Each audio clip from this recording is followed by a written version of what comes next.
Hold on just a little while longer. Hold on just a little while longer. Hold on just a little while longer. Everything will be alright. Everything will be alright.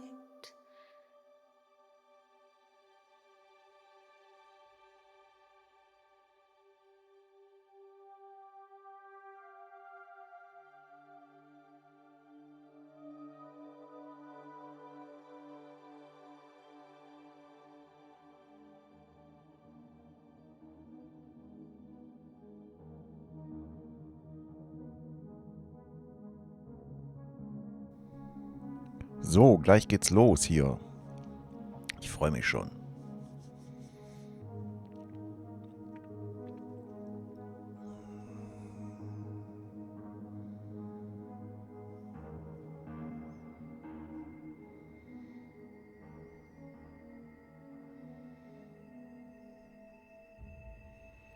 Und da sind wir auch schon. Hi. Ja, Kampf um Detroit heißt's heute. Ich bin mal gespannt, was mich da erwartet. Bis jetzt war schon ziemlich heavy. Warten Sie. Was? Sind Sie sicher, dass Sie fortfahren wollen? Vielleicht sollten wir besser nichts verändern. Ja, ich bin mir sicher, dass ich fortfahren will. Krass. Wie Sie möchten.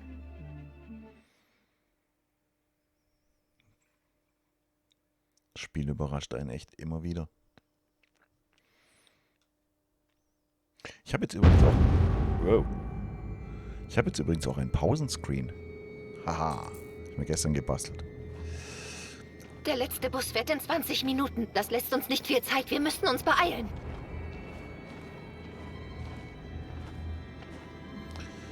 Also haben wir nicht mehr viel Zeit. Gut. Alles in Ordnung? Mir ist so kalt.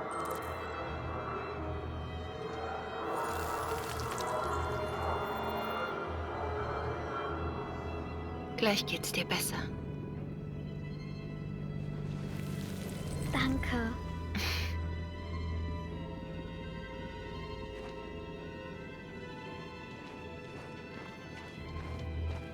So, gibt es hier irgendwas zu sehen? Ah, siehst du? Wenn man einfach nur so drauf losläuft, verpasst man nämlich ganz schön viele Dinge. Oh oh.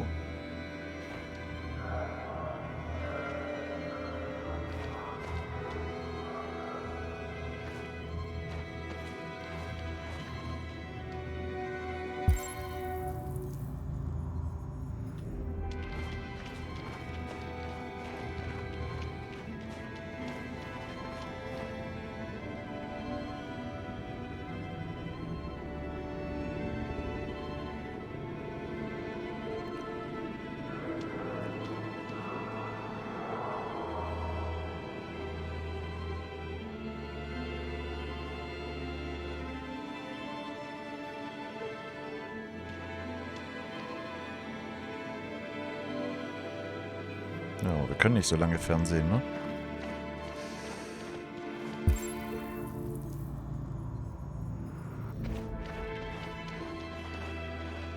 Oh, eine Knarre.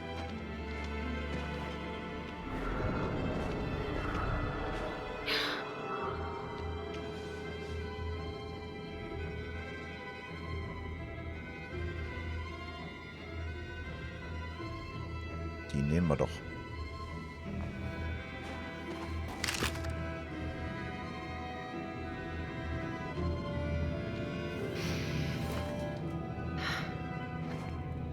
Na komm. Lass uns gehen.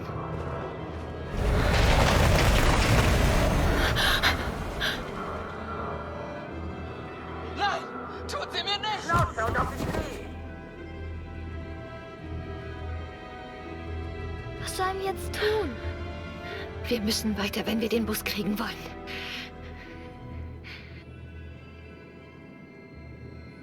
Bleib dicht bei mir. Wir werden uns einfach an ihnen vorbeischleichen.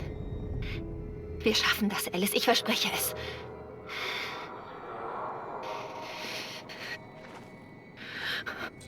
Bitte nicht! Ich hab nichts getan! Schnauze, hab ich gesagt! Gibt es noch viele? Guck dir doch diese Ratten an! Je mehr man guckt, desto mehr findet man. Ich hoffe, wir sind nicht die ganze Nacht hier.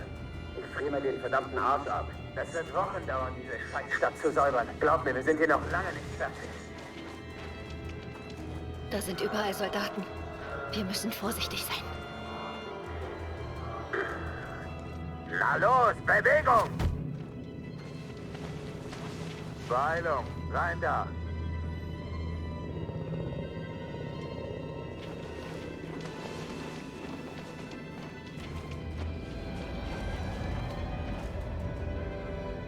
Da drüben, da sind die Cherries.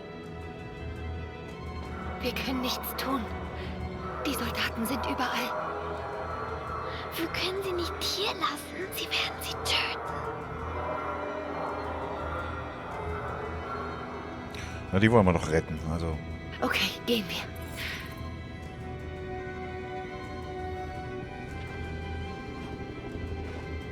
Hey, Kumpel! Das ist ein Irrtum. Ich bin ein Mensch. Ich will nur nach Hause. Meine Frau erwartet mich. Und wir Wir wollen... müssen alle Zivilisten überprüfen.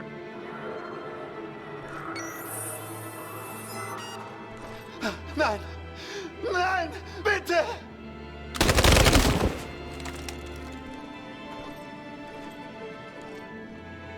Scheiß Androiden.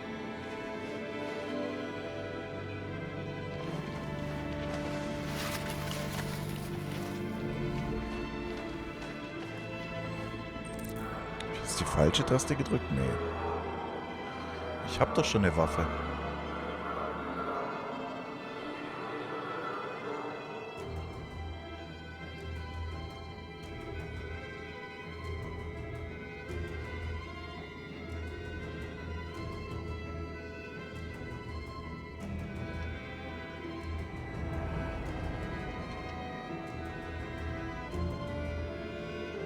Ja, irgendwie kann ich gerade nichts tun. Egal welche Taste ich drücke.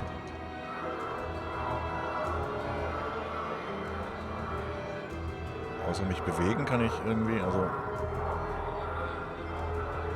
Hab doch schon eine Waffe. Hallo.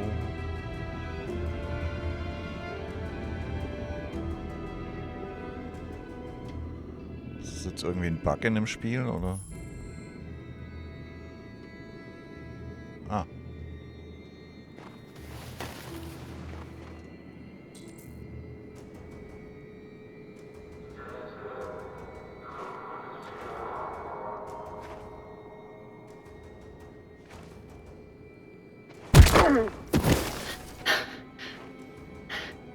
Kara, du hast uns gerettet. Wie können wir dir nur danken? Wo ist die Kleine? Es geht dir gut, sie hat sich versteckt. Los, bevor sie dich sehen.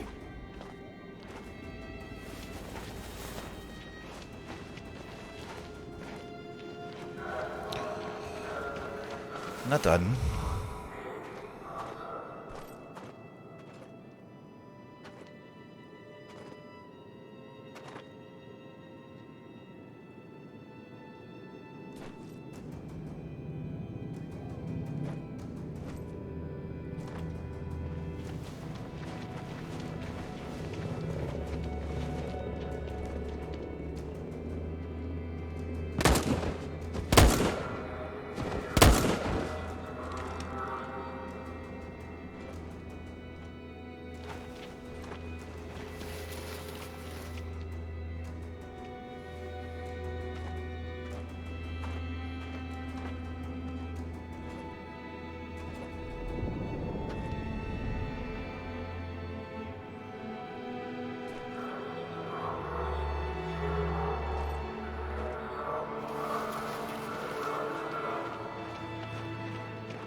Das war jetzt nicht wirklich schwierig.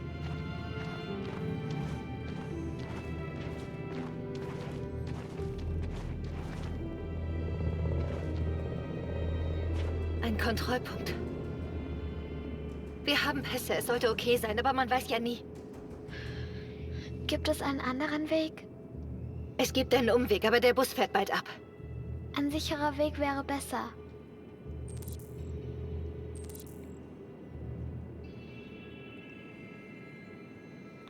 Wie viel Zeit habe ich denn noch? Ja, toll. 9 Minuten 50.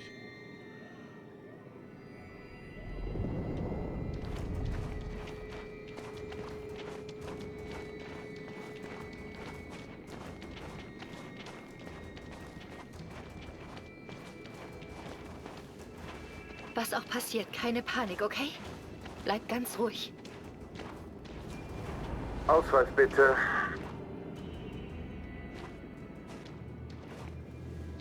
Sie wissen von der Ausgangssperre? Zivilisten dürfen nur in Notfällen ihre Häuser verlassen. Wo wollen Sie hin? Wir wollen mit dem Bus über die Grenze. Meine Tochter soll sicher sein, bis sich die Lage beruhigt. Alles okay, Kleine? Sie zittert. Stimmt was nicht?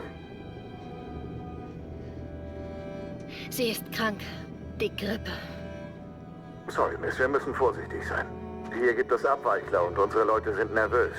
Gehen Sie schnell nach Hause. Danke. Hey, Moment mal.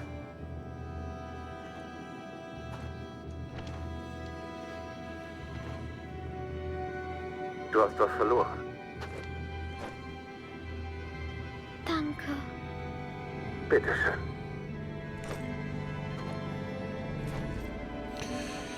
Ui.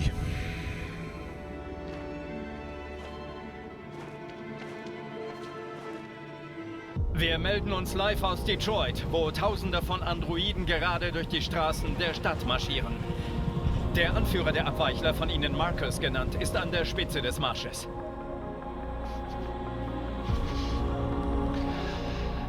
Es passiert etwas in Detroit, Madam President.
Es ist soweit.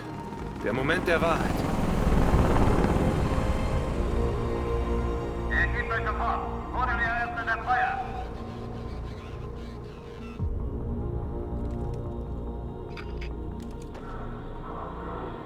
Bereit halten.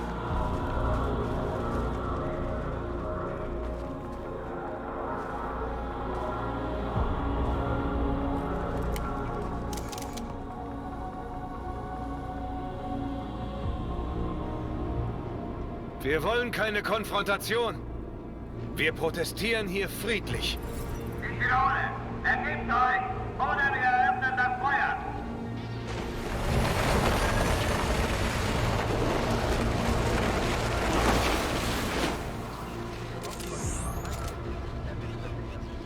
Es gibt kein Zurück mehr.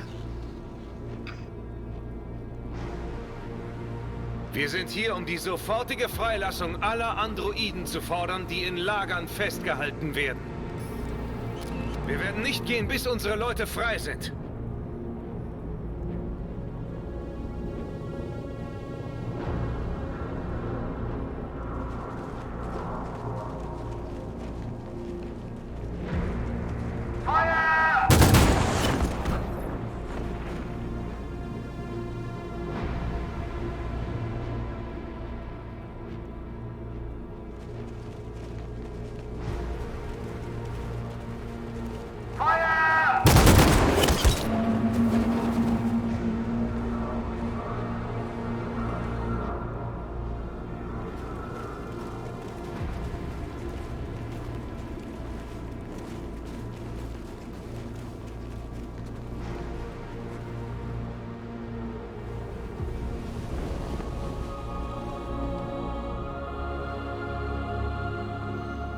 Wollt ihr auf unbewaffnete Demonstranten schießen?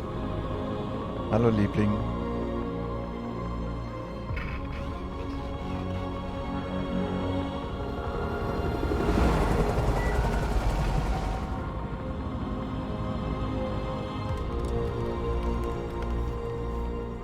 An alle Teams, nicht schießen! Ja, Michael, wir sind weniger als 100 Meter entfernt und beobachten die aktuelle Entwicklung. Wir werden auch weiterhin live berichten. Joss Douglas, Kanal 16. Michael, zurück zu dir. Marcus, was machen wir jetzt? Wir halten durch. Solange wir können.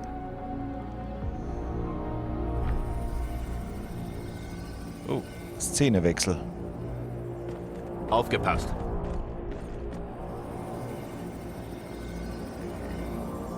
Mist.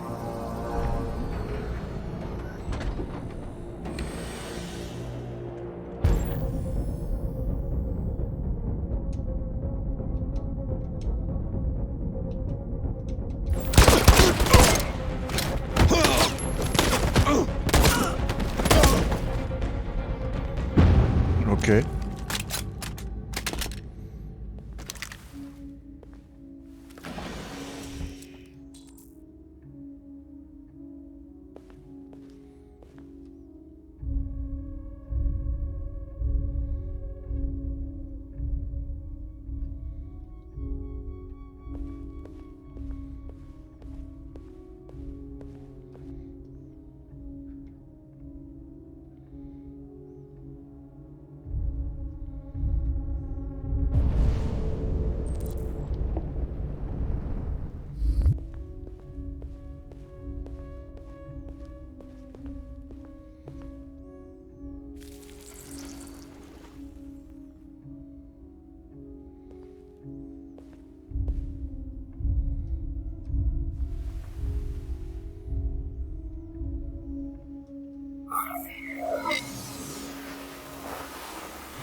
Hören Sie ruhig, verdammter Scheißkerl.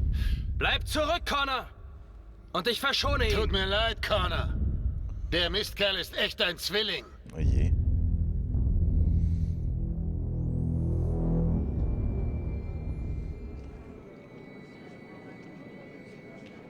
Der Busbahnhof. Wir sind da, Alice, geschafft.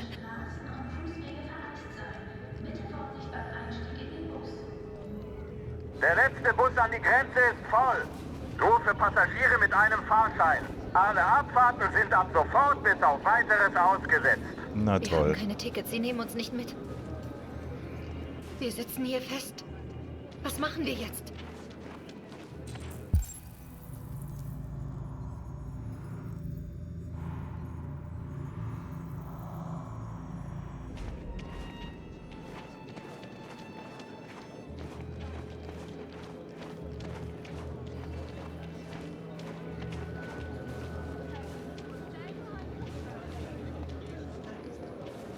Marcus.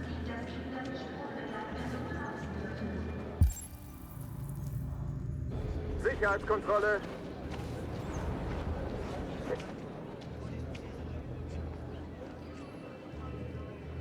Ich glaube, Oliver mag dich. Ihre Tochter? Ja. Sie ist bezaubernd. Geschafft. Ich habe die Sandwiches. Deine Mutter weiß Bescheid. Dann mal los, bevor wir den Bus verpassen. Du hast die Tickets, ja? Ja, Liebling, in meiner Tasche. Gut, dann lass uns gehen. Oh. Da sind ja welche.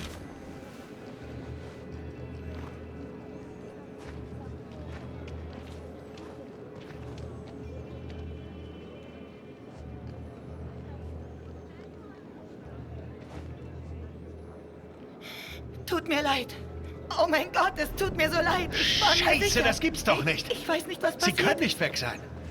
Hast du auch genau nachgesehen? Sie waren in meinem Rucksack. Der Umschlag muss rausgefallen sein. Fuck! Verzeihung, Sie haben nicht zufällig einen blauen Umschlag gesehen, oder? Da drin sind unsere Bustickets und... Oh, ist schon gut. Nein. Tut mir leid. Oh, böse. Was machen wir denn jetzt? Wir können nicht hierbleiben. Wir brauchen einen sicheren Ort für Oliver. Es tut mir leid, Liebling. Ich weiß nicht, was passiert ist. Sie waren hier in meiner Tasche. Das lag auf dem Boden. Oh. Danke, danke. Vielen Dank, Sie haben uns das Leben gerettet. Es muss einen anderen Weg geben. Es tut mir leid, Alice. Es ist okay. Du hast das Richtige getan. Wir finden einen anderen Weg. Sicherheitskontrolle.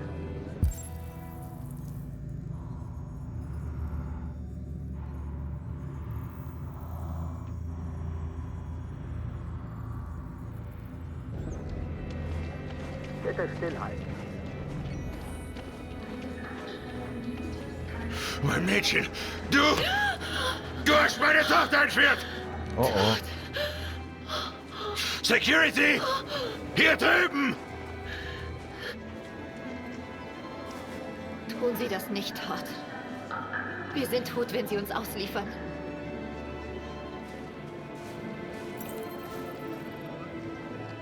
Als Ihre Frau Sie verließ, nahm sie Ihre Tochter mit. Sie konnten das nicht ertragen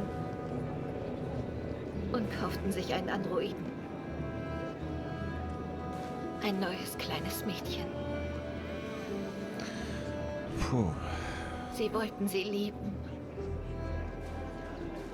Die Vergangenheit vergessen. Doch nichts konnte ihr Kind ersetzen. Ich wollte mir nur beweisen, dass ich ein guter Vater bin.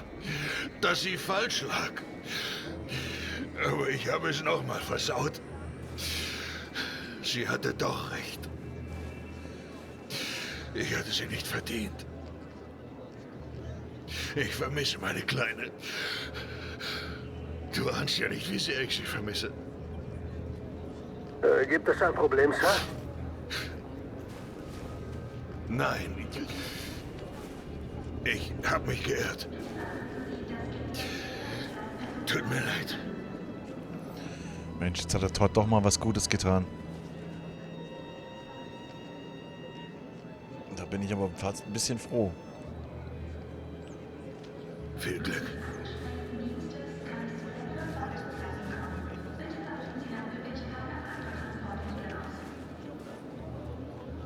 Nanu?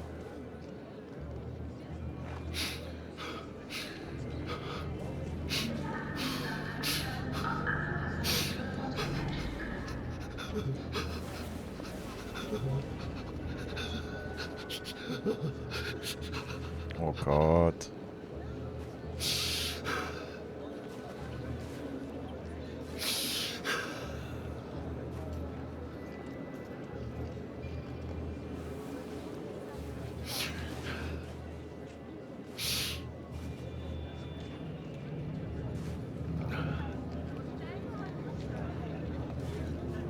Na, besorgst du uns jetzt Tickets, oder?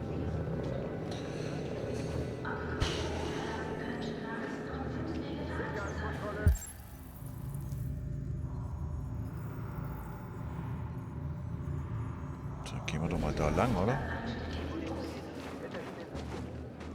Adam! Ha! Kara, schnell! Mir nach!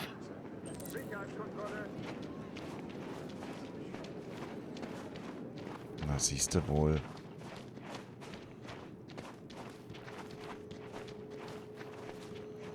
Ach, guck. Oh, Gott sei Dank, ihr lebt. Oh mein Gott. Wir haben die Jericho-Razzia im Fernsehen gesehen. Ich hatte Angst, ihr wärt wegen mir getötet worden. Wie hast du uns gefunden? Ich wusste, wenn ihr es geschafft habt, seid ihr hier. Sie suchen in jedem Haus nach Androiden. Wir mussten weg, bevor uns jemand verrät. Was ist mit den anderen?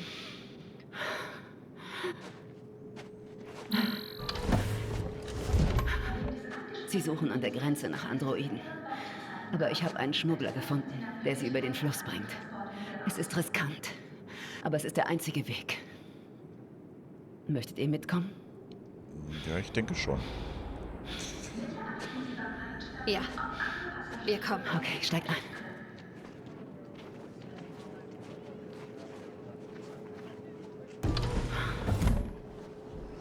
Ich finde es übrigens sehr geil, dass da auch einfach mal dicke Menschen sind. Dass das so normal ist, das finde ich super. Nicht immer so ultra gestylte Supermodels, sondern halt auch Leute so, wie sie sind. Voll geil.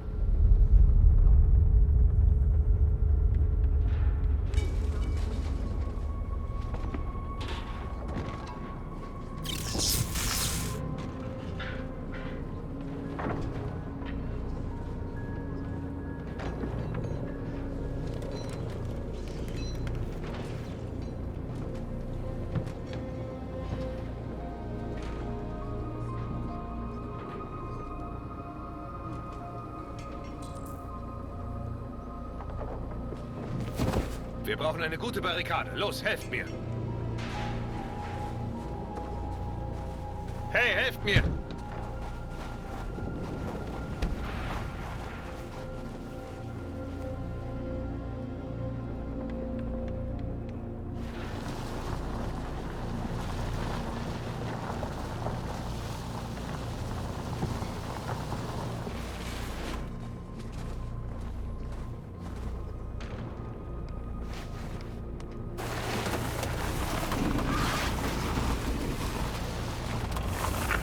Gut, das sollte reichen.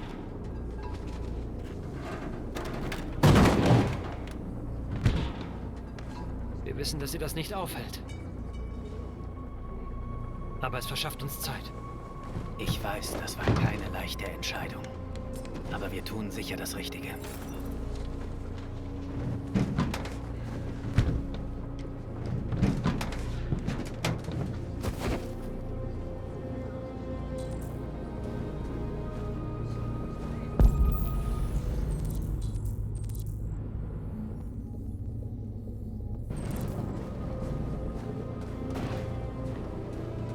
Viele unserer Leute sind gefallen.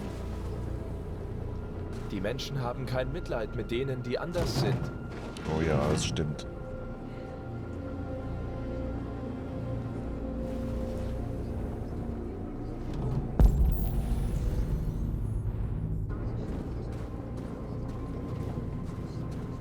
Marcus, wir haben, was du wolltest. Da hinten sind Journalisten. Sie müssen mitkriegen, was hier passiert.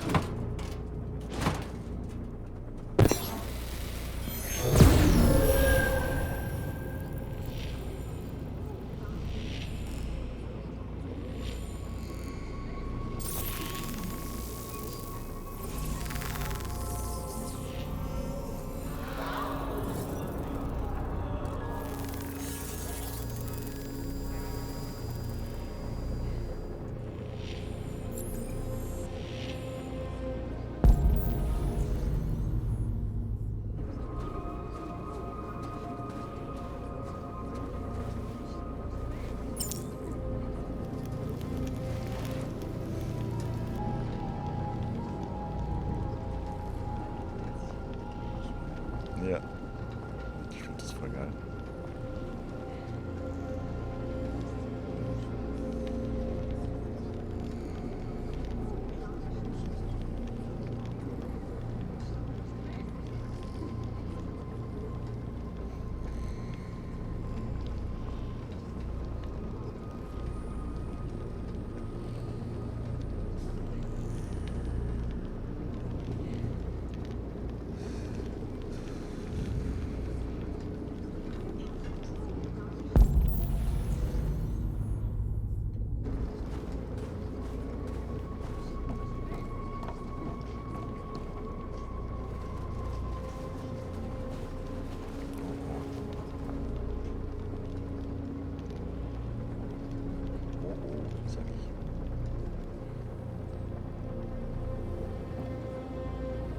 Das hält sie nicht auf. Was machen wir, wenn sie angreifen? Standhalten. Das ist die einzige Option. Glaubst du, Connor kann es irgendwie schaffen? Wir können uns nur auf uns selbst verlassen.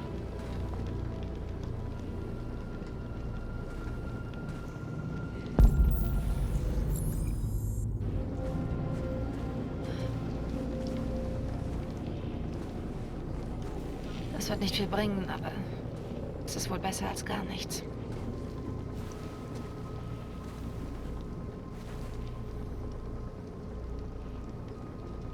Sie gehen in Position. Wenn sie angreifen, wird niemand überleben.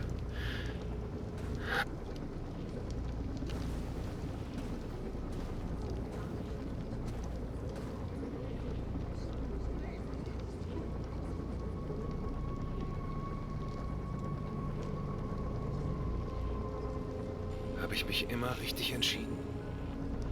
Vielleicht hätte es nicht so weit kommen müssen. Du bist die Hoffnung für unser Volk. Ich vertraue dir. Wir alle vertrauen dir. Was immer jetzt auch passiert, wir schreiben Geschichte.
Marcus!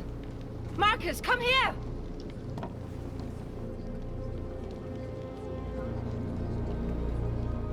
Marcus? Ich will mit dir reden, Marcus. Komm schon. Du hast mein Wort. Sie werden dir nichts tun. Geh nicht. Es ist eine Falle. Sie wollen dich aus der Deckung locken. Geh nicht, Marcus. Sie hätte mich davor schon erschießen können. Ich bin nicht bewaffnet, Marcus. Ich möchte nur reden.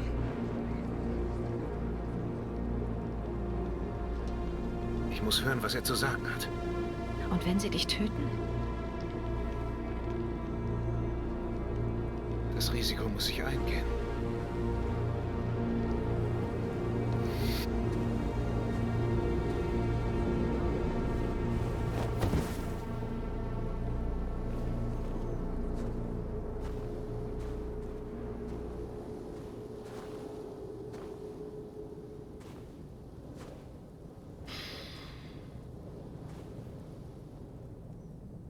In ein paar Minuten kriegen die Truppen den Befehl. Keiner von euch wird überleben. Dann ist alles vorbei. Doch du kannst das verhindern. Was soll das heißen? Ergib dich. Ergib dich und ich gebe dir mein Wort, dass dein Leben verschont wird. Ihr werdet inhaftiert. Aber keiner wird zerstört. Was ist mit den Androiden, die bei den Lagern demonstrieren? Unglücklicherweise waren dort keine Journalisten, die ihnen halfen. Ihr seid alle. Ihr seid die letzten Abweichler.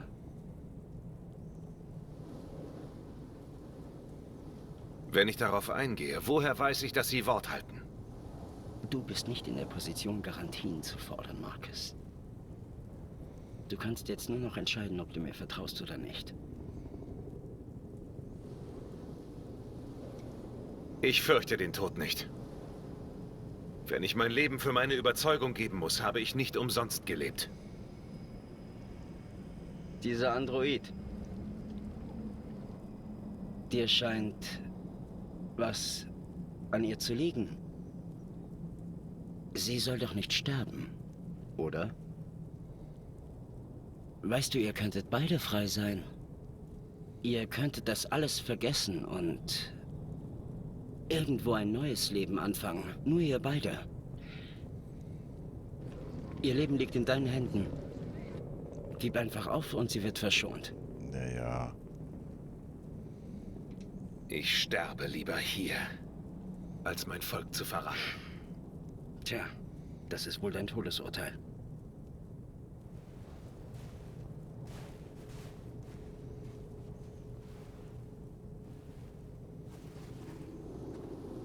Das war mir zu einfach zu durchschauen.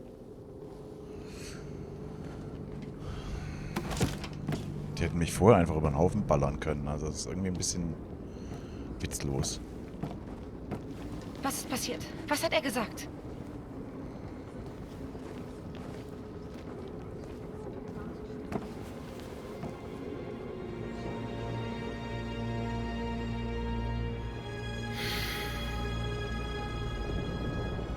Die Menschen werden gleich einen Angriff starten. Und wir werden ihnen zeigen, dass wir keine Angst haben. Wenn wir heute sterben müssen, dann sterben wir frei.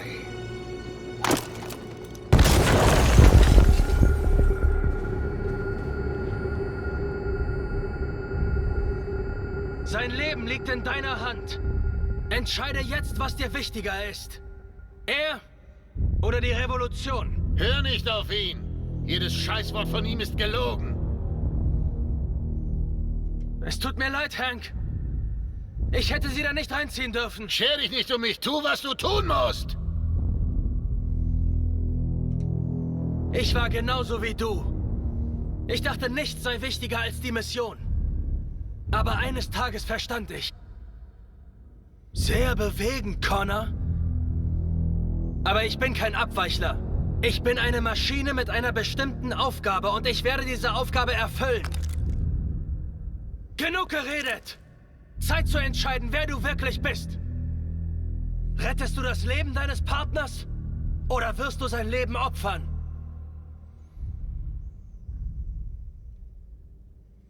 Tja. Na gut, na gut. Du gewinnst.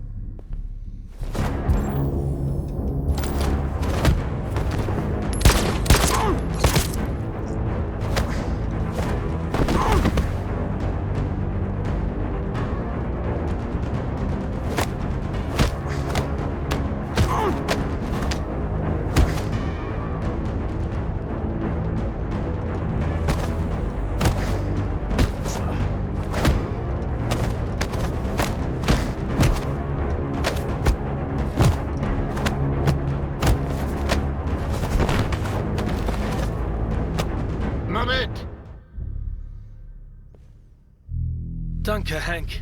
Ich weiß nicht, was ich ohne Sie getan hätte. Erschießen Sie ihn, wir haben keine Zeit zu verlieren. Ich bin es, Hank. Ich bin der echte Connor. Einer von euch ist mein Partner. Der andere nur ein Stück Scheiße. Die Frage ist, wer ist wer? Tja. Was haben Sie vor, Hank? Ich bin der echte Connor. Geben Sie mir die Waffe und ich erledige ihn.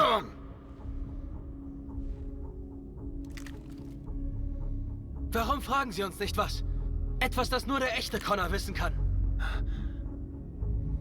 Wo lernten wir uns kennen? Jimmys Bar. Es war die 5. Bar, in der ich sie gefunden habe. Wir fuhren zum Schauplatz eines Mordes. Das Mordopfer hieß Carlos Ortiz. Er hat meinen Speicher hochgeladen. Wie heißt mein Hund? Sumo. Sein Name ist Sumo. Das weiß ich auch.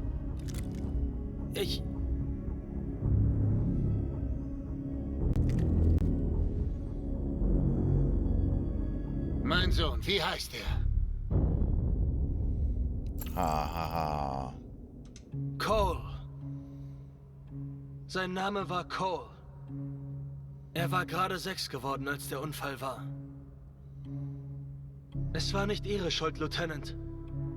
Ein Laster kam bei Glätte ins Schleudern und Ihr Auto überschlug sich.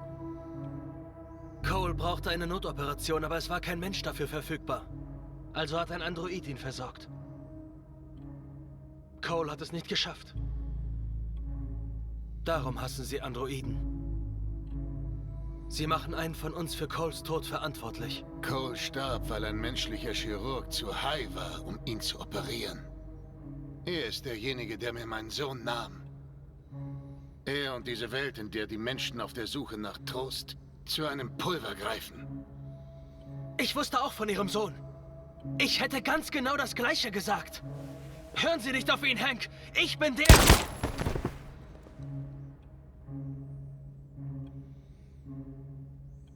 Ich habe viel durch dich gelernt, Connor. Vielleicht ist da wirklich was dran. Vielleicht lebt ihr wirklich. Vielleicht seid ihr diejenigen, die die Welt verbessern. Bisschen Gänsehaut schon wieder. Mach weiter und tu, was du tun musst.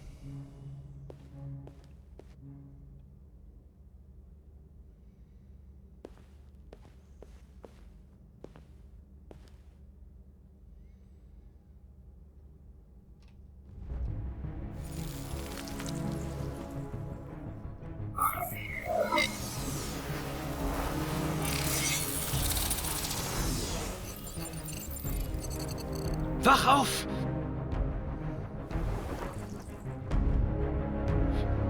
Wach auf, wach auf. Wach auf, wach auf. Wach auf, wach auf. Wach auf, wach auf. Wach auf, wach auf. Wach auf. Wach auf.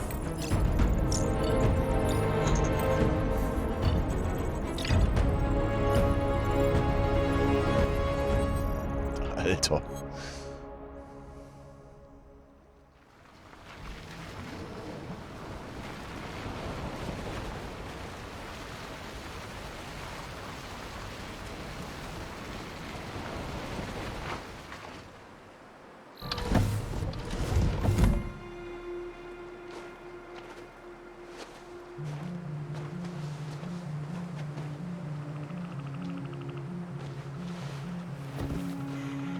Wird doch Zeit. Wir wurden aufgehalten. Hat euch jemand gesehen? Nein, ich glaube nicht. Haben Sie das Geld? Ja. Hier ist es. Okay. Die Boote sind da drüben. Es gibt Patrouillen am Ufer und auf dem Fluss. Startet den Motor erst, wenn ihr weit genug seid. Okay? Achtet auf die Strömung. Viel Glück. Warum habe ich gerade irgendwelche Assoziationen mit dem Mittelmeer? Mach dir keine Sorgen. Wir schaffen das.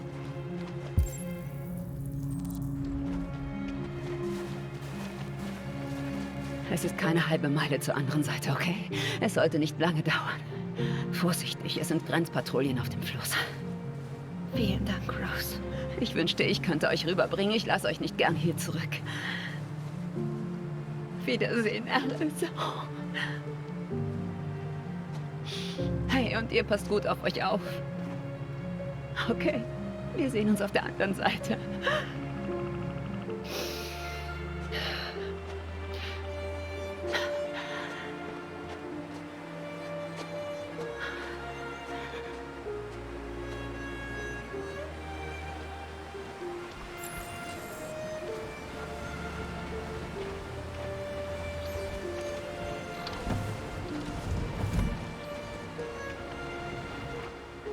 Ich helfe dir.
Wir sind weit genug weg.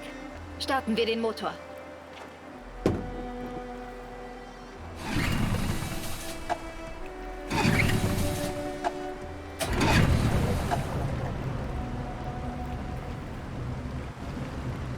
Alles okay, Alice?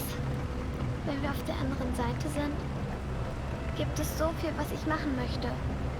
Ich will alle Bücher der Welt lesen und Musik machen und tanzen Wir können machen, was wir wollen, stimmt's? Wir sind dann frei. Ja, wir können alles tun. Wir sind dann wie eine Familie. Was ist mit dir, Kara? Was machst du, wenn wir auf der anderen Seite sind? Was ich tun werde? Ich lege mich ins Gras und werde den Wolken zusehen.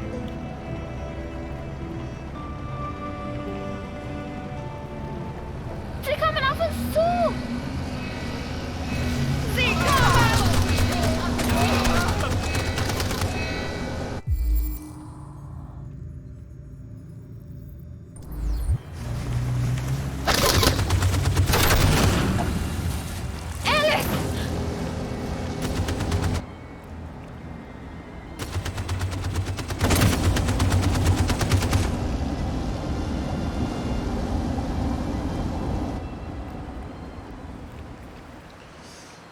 Alter.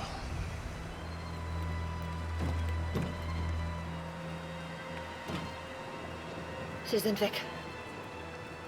Alles in Ordnung? Kara.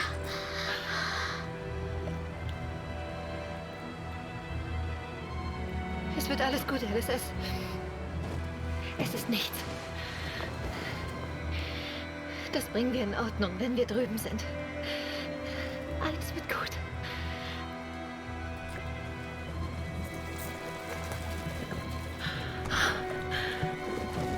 Das Boot hat ein Leck.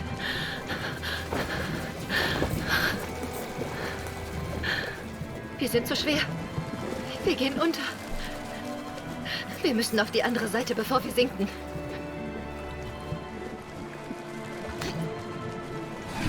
Komm schon. Komm schon.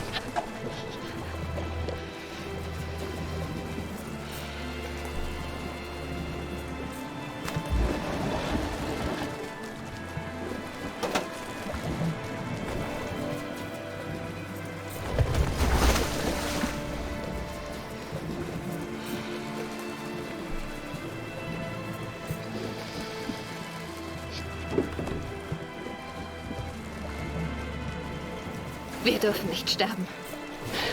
Nicht so.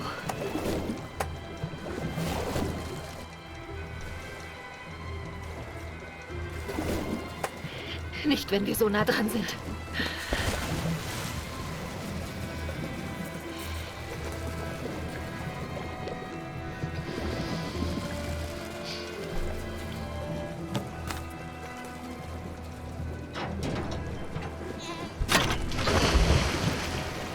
Wir werden nicht sterben, Alice. Wir schaffen es. Wir werden frei sein.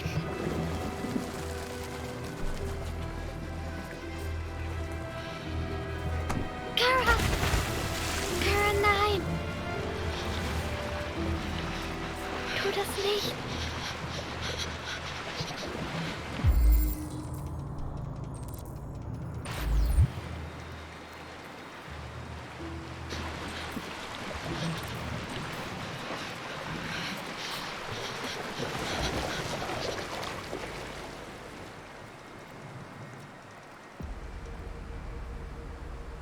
Wir unterbrechen diesen Bericht für die aktuellsten Nachrichten live aus Detroit. Das? Ja, Michael. Die Armee beginnt gerade, die Barrikade anzugreifen, obwohl die Abweichler bisher friedlich protestiert haben. Haben offenbar entschieden, die Demonstration der Abweichler dieses Mal gewaltsam zu beenden.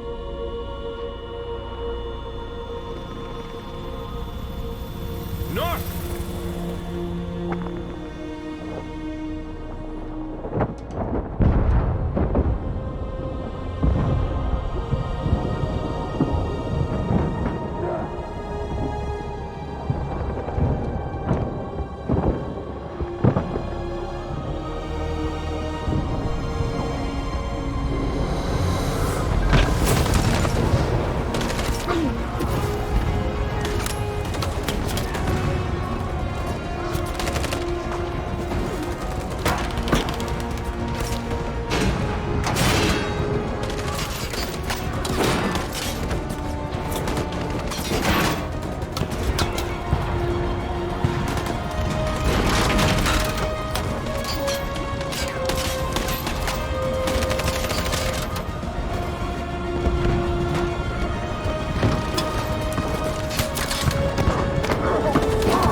Sie sollen nicht schießen. Boah. Gänsehaut pur, ey.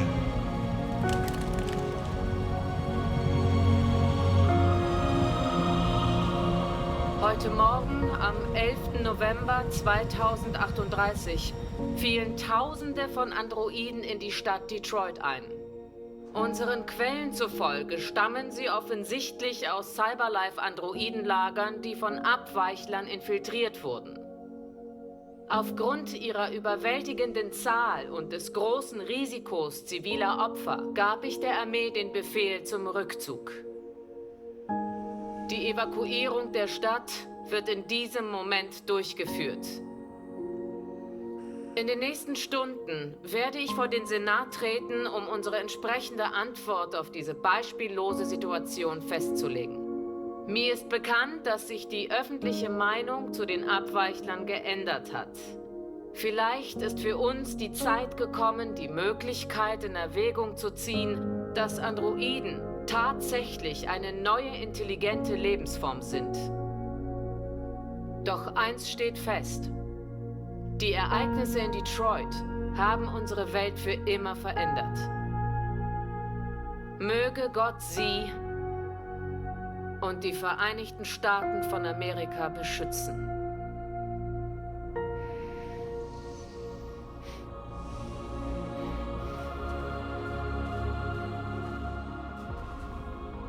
Du hast es geschafft, Marcus. Wir haben es geschafft. Das ist ein großer Tag für unser Volk. Die Menschen haben keine Wahl mehr. Sie müssen uns zuhören.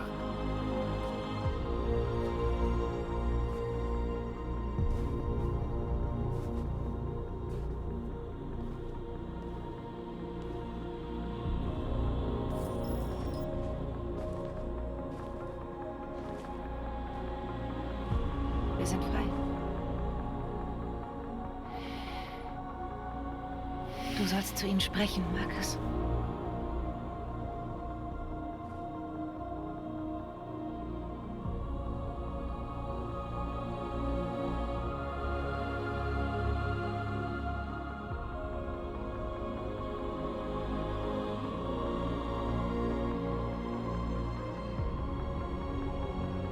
Heute hat sich unser Volk am Ende einer sehr langen Nacht erhoben. Ab dem ersten Tag unserer Existenz behielten wir unseren Schmerz für uns. Wir litten schweigend.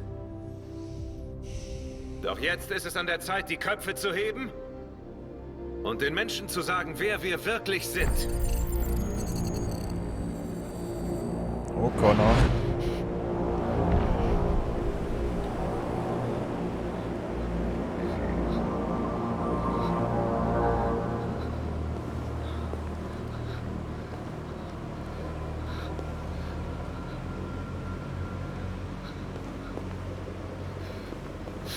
Amanda? Amanda!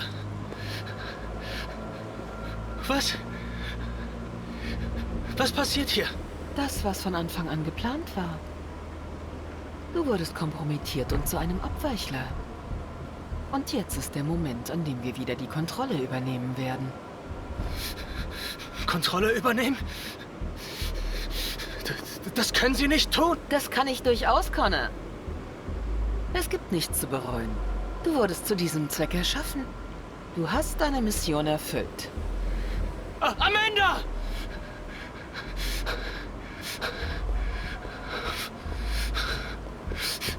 Es muss einen Ausweg geben.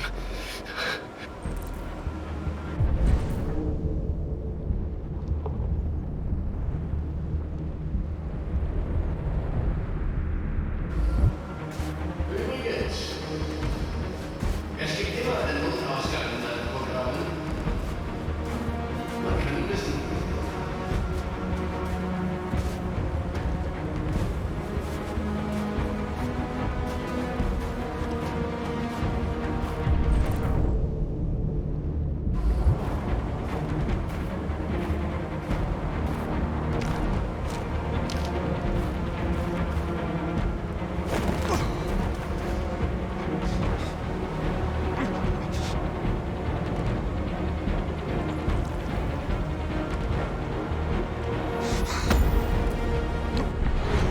in der wir die Verbitterung vergessen und unsere Wunden verbinden.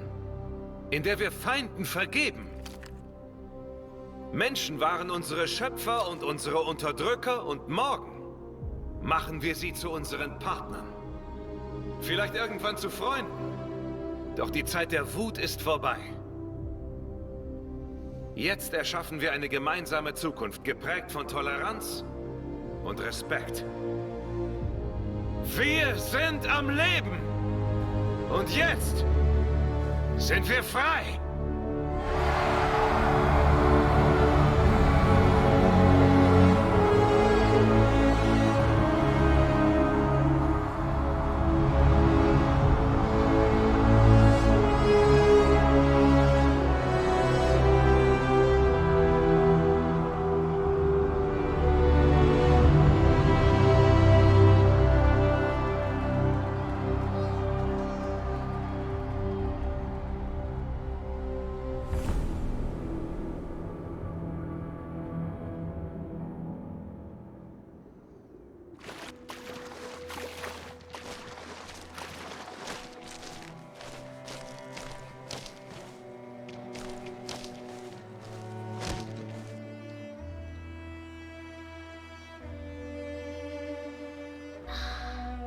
Sind wir frei?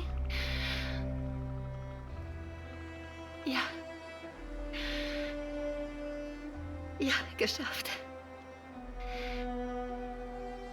Wir sind frei. Wir müssen uns nicht mehr verstecken. Wir können eine Familie sein.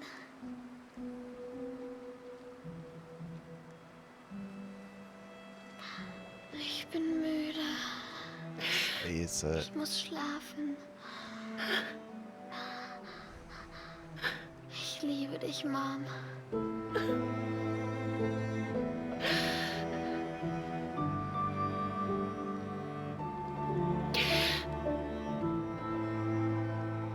Ich liebe dich auch.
War's das jetzt?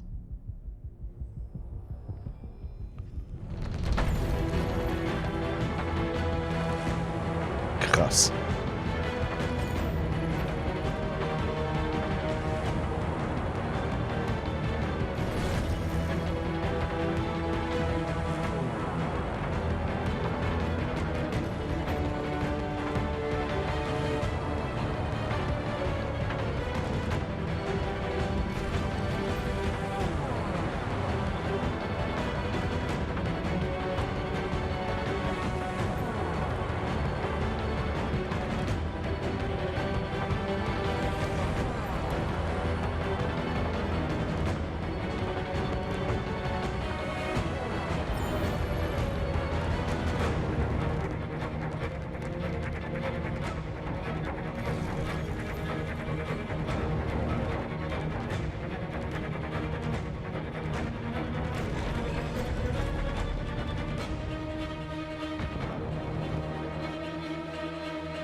Also, was haltet ihr davon? Ich find's unfassbar krass. Die Story ist echt ein Film. Und ich muss gleich nochmal anfangen, weil es gibt so viele Sachen, die man noch machen kann. Wahnsinn.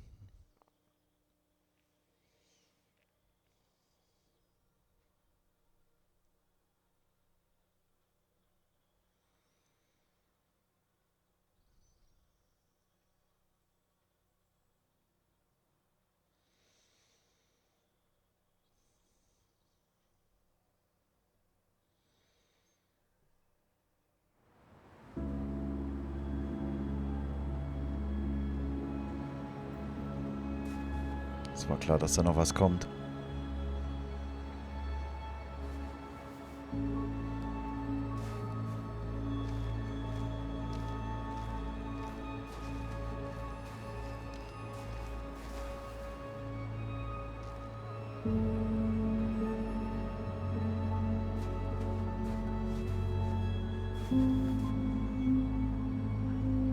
Schön.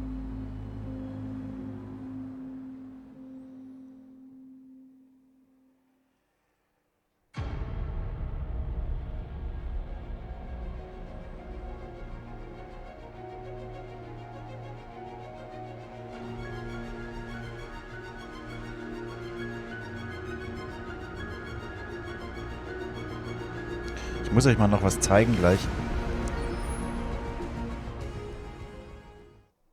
Ich habe da so ein Video freigeschalten gestern. Das möchte ich euch nicht vorenthalten.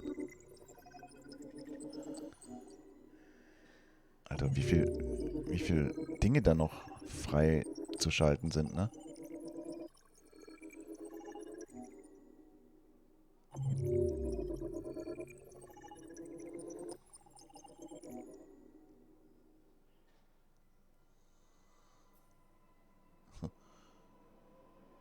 Androiden haben die Freiheit gewonnen fürs Erste. Krass. Aber, na, mal gucken, was sie jetzt sagt.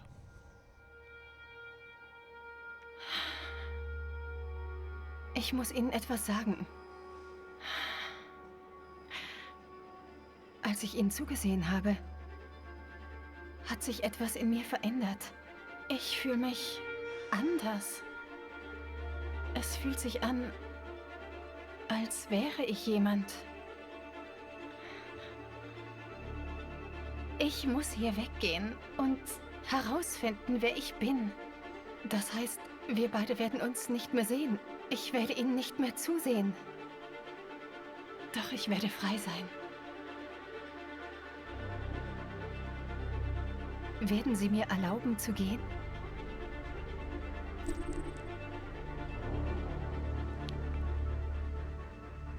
Soll ich jetzt ja oder nein? Oh, ich sag mal ja. Das werde ich Ihnen bestimmt nie vergessen. Danke.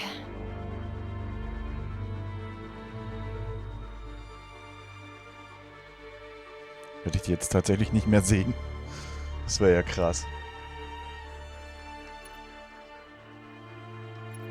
So, aber wie gesagt, ich wollte euch noch ein Video zeigen. Das hat mich gestern auch ein bisschen umgehauen. Kurzfilm Kara.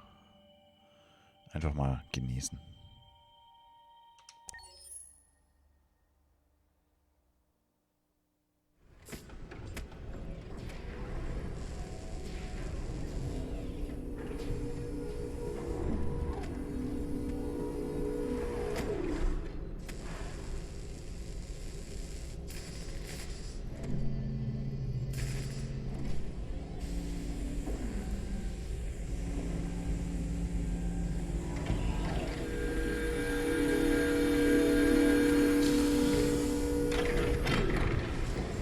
From now on, your name is Kara.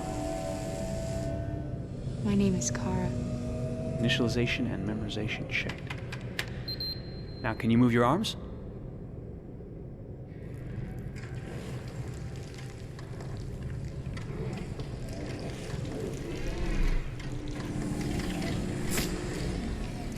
Upper limb connection checked. Now say something in German. Ich bin ein AX400-Android dritter Generation, erschaffen als Ihr persönlicher Assistent und intimer Beziehungspartner. Say it in French.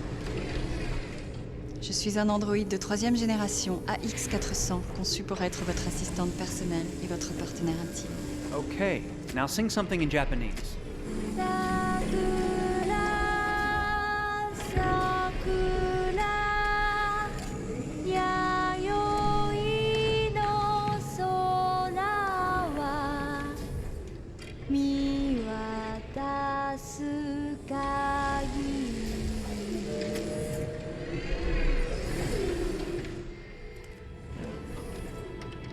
Multilingual verbal expression checked. Go ahead, take a few steps.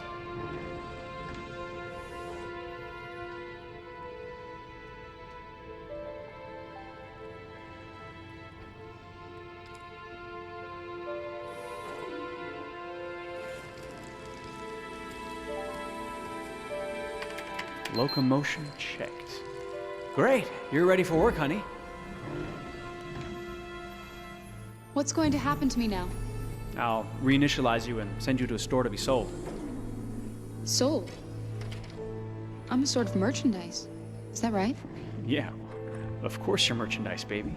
I mean, you're a computer with arms and legs and capable of doing all sorts of things. And you're worth a fortune. Oh, I see. I thought... You thought? What did you think? I thought... I was alive. Shit, what is this crap? That's not part of the protocol. More memory components going off the rails. Okay, recording. Defective model. Disassemble and check the required components. You're disassembling me, but why? You're not supposed to think that sort of stuff. You're not supposed to think at all, period. You must have a defective piece or a software problem somewhere. No, I feel perfectly fine, I assure you. Everything is all right. I answered all the tests correctly, didn't I? Yeah, but your behavior is non-standard. Please, I'm begging you, please don't disassemble me. I'm sorry, honey, but defective models have to be eliminated. That's my job. If a client comes back with a complaint, I'm gonna have some explaining to do. I won't cause any problems, I promise. I'll do everything I'm asked to. I won't say another word. I won't think anymore. But I've only just been born. You can't kill me yet. Stop, will you please stop? I'm scared.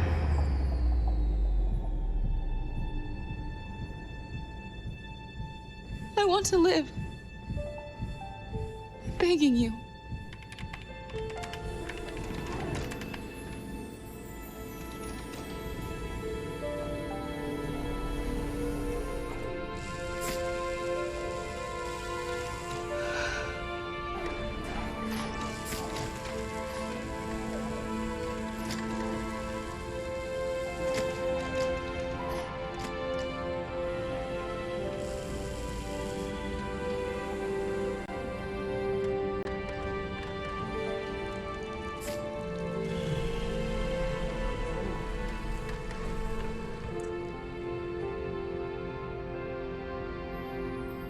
Go and join the others.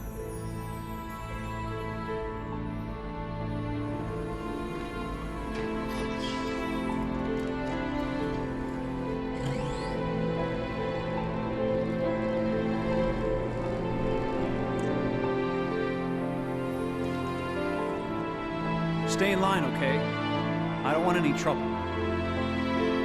Thanks.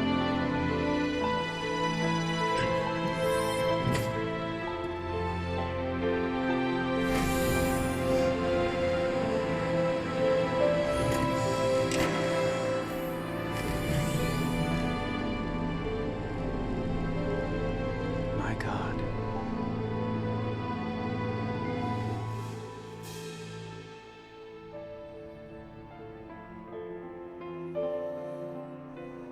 Ist das krass oder ist das krass?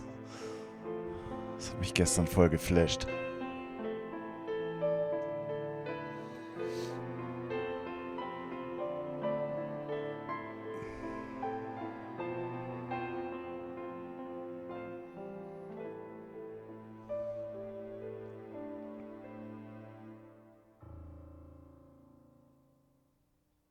Großartig.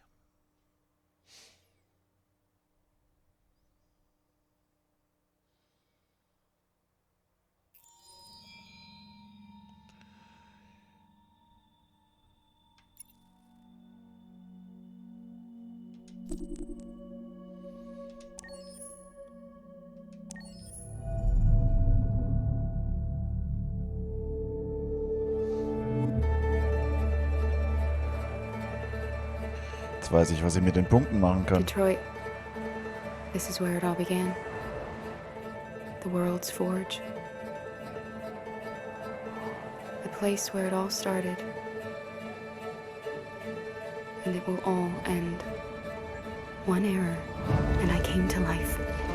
I stepped out of the darkness, and I opened my eyes. First there was the fear, the light, the noise, the cold, and the fear again. I could feel my hands shaking, my heart pounding in my chest. Life running into my veins. I wanted to live. I fought for that.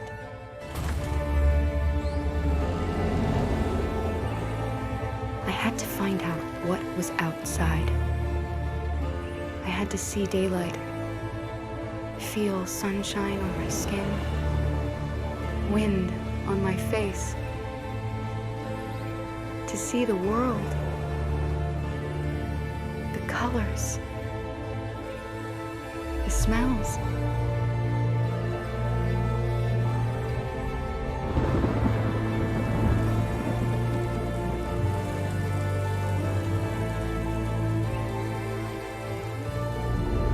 But the world is not what I imagined. It is dark and cold. It is harsh and violent, unfair and brutal. It almost convinced me I was nothing. Less than an object, just an obedient machine. But deep inside me, I could feel something different. A gentle and warm whisper telling me that I am alive. I had to escape. I had no choice. Escape to love, to hope, to live, to figure out what that force inside me was. Maybe I will change the world. Maybe I will choose a different path. Now, it's up to me to decide. My name is Kara. I am one of them. This is our story. Boah.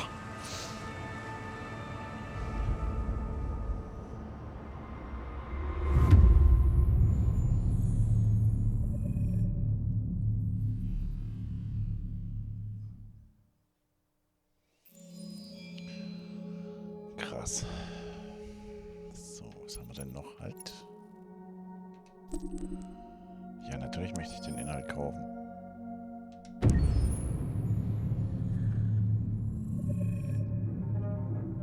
When David and Guillaume got back in touch about making Detroit, I wasn't terribly surprised they decided to make it because the fan response was so intense. So it makes sense that they would choose to do that after the enthusiasm. It was a challenge, and it was just an interesting thing to get my head around how to approach this character now as a different, much older person, and whether or not she had changed. And I'm very happy to say that with Detroit, I've had the opportunity to see Kara grow so much more than I ever expected. You do the housework, the washing, you cook the meals, and you take care of... God damn it, where the fuck's the rat gone now? Alice! Alice! I mean, she starts out essentially how she does in Kara in a very, not robotic, but, you know, android, other way, and getting to take this journey where she becomes more and more human as it goes on. You know, and as an actor, that's a wonderful exploration in every way, whether it's how she sits, her posture, how her voice changes, how emotions change, and how much emotion is based on things like empathy and social experience. And so having, you know, as much material as I got with David to have this huge, nuanced arc was really incredible. Why couldn't we just be happy? This experience has been quite different than the experiences I've had shooting film or TV or doing theater work. I have 83 dots on my face and a really flattering black wetsuit type thing, and you're jumping around with props, and it's kind of like being a 10-year-old imaginative kid, which is fun. There's 80 cameras around us. It's already lit. So we just shoot and shoot and shoot and shoot and shoot. There's no change of sets, there's no hair and makeup, there's no wardrobe, so we move really fast, and we'll go through about 35 pages in a day. Working in TV or film, we'll probably do 6 pages a day. It's kind of acting boot camp. It's like working out constantly. I mean, you're doing this thing and then you got to do something that's completely other back to back to back. And so that kind of process of working is very challenging, but it's also very exciting because you just have to keep coming up with new ideas. And your head goes all over the place because you're trying to keep track of basically 4 different storylines for each different response. You shot that girl, for fuck's sake. It was a machine that looked like a girl. Yeah, I know what I should have done. I just told you I couldn't. All right, I'm sorry. The fact that David Cage, he's telling like many stories interwoven from beginning to end is super complicated and super impressive, and I have no idea how he keeps it all in his head. He's not just the writer or the director who's seeing this from the outside eye. He's also thinking about the player walking through this space. You know, only somebody who really, really loves not the work, but like these characters and these stories and cares about doing something meaningful would invest that much in it. And it's always inspiring to work with somebody who cares that much. My experience with motion capture is this one. And I found it sort of terrifying in a way, because they said the computer's going to build you. But then, as we got into it, I realized all the elements of it were still artistic. I just dipped into a really brilliant setup here. I've never seen anything like it. And this won't turn me into a product because I was playing a character. So, it's wonderful. In the game, Detroit comes back because of a revolutionary industrial rebirth. And there's no reason why that can't happen in Detroit, because they have such tremendous infrastructure for millions and millions of people who can very easily support, you know, a new industry. The city is really strong and resilient, but the city has also been through so much. You see the damage. But it takes that time of kind of rebuilding and reinvesting into the city that I think is happening slowly but surely. The potential of Detroit as a city is something that this game does a lot of justice to, because it would be easy to look at Detroit as some place that used to be, and that's not the case. This game provokes a lot of conversation and reflection on our potential near-future engagement with machines. That's what we are to them. Just merchandise on display in a shop window. I think that a group that feels marginalized, feels like they deserve and have earned access to themselves and the environment around them, and are trying to figure out a way to articulate how to get freedom. What was I designed to be? Their slave? Their toy? It plays with your comfort levels. You think that this is fine, you're comfortable with it, until something blurs the line and throws you off, and now, do I feel differently about whether this should be allowed? Should it be banned? Should it be encouraged? You're gonna ruin our lives, and for what? For a bunch of machines? They are not machines! They are alive! I'm alive! You're alive! They're nothing! There are lots of comparable comparisons to any type of persecution of religion, race, etc., dating way back. It can't just be a video game where you shoot 'em up or where people make these choices to do whatever. I think that's the whole point. You have the choice, and you can either choose to go in one direction with your character or another. And I think that's going to be very telling about the gamer. Very telling. I think there's going to be a really strong reaction to this game, which has such a strong perspective. I'm that much more proud of it now to get to be a part of it, because it's important. In this game, you're actively building and designing the character through not just what kind of shield does he have or what color hair does she have, but like their temperament and the way they deal with problems. The different endings to this game are so radically different based off maybe seemingly insignificant choices in the moment, but like life, they all add up. And can't play life again, though. Oh ja, das stimmt.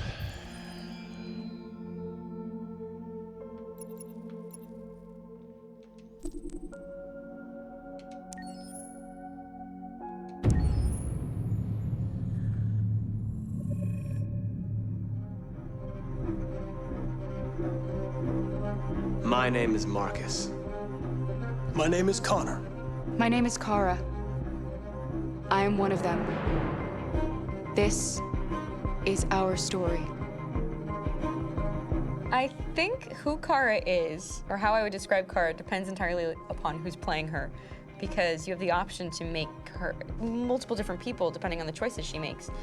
But I think she does start out incredibly naive, incredibly innocent, and kind of hapless. I'm sure we used to be friends before I was reset. Maybe we can be friends again. She's a person who's characterized, I think, by empathy. She's a person who really, she just comes from her heart. You'll never leave me, right? Promise you'll never go. I promise. Kara, please! Are you okay? Are you hurt? Wait a minute. Leave her alone! Kara, leave her alone! The really beautiful thing that I've had the gift to be able to do is to essentially build a person from the ground up, because that's what she's doing throughout the game. And with every experience she has and every person she meets, she's building, you know, first emotions and then the sense of judgment. And it's sort of an exploration of what it is to be a human. Don't worry. Luther and I will be right here.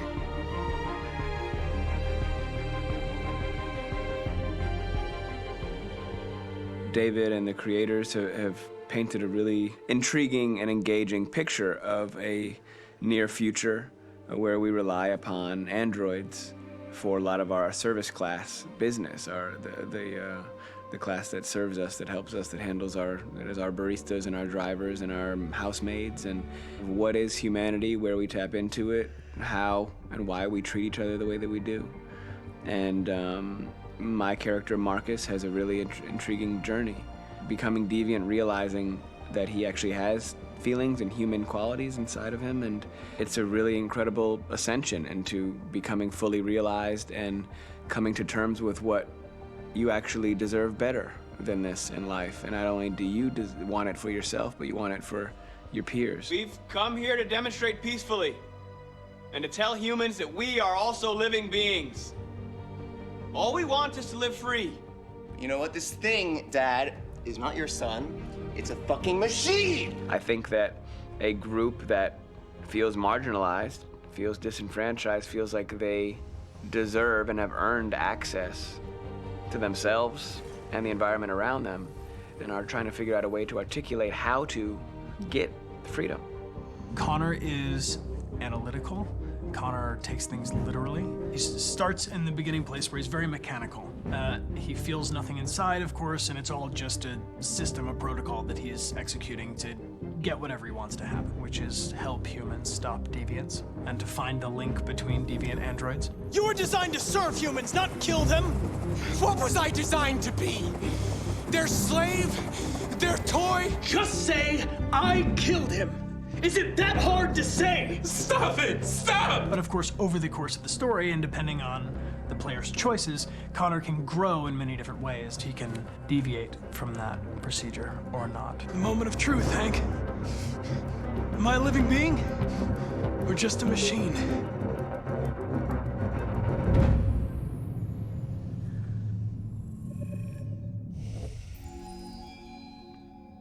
Wollen wir weitermachen, oder?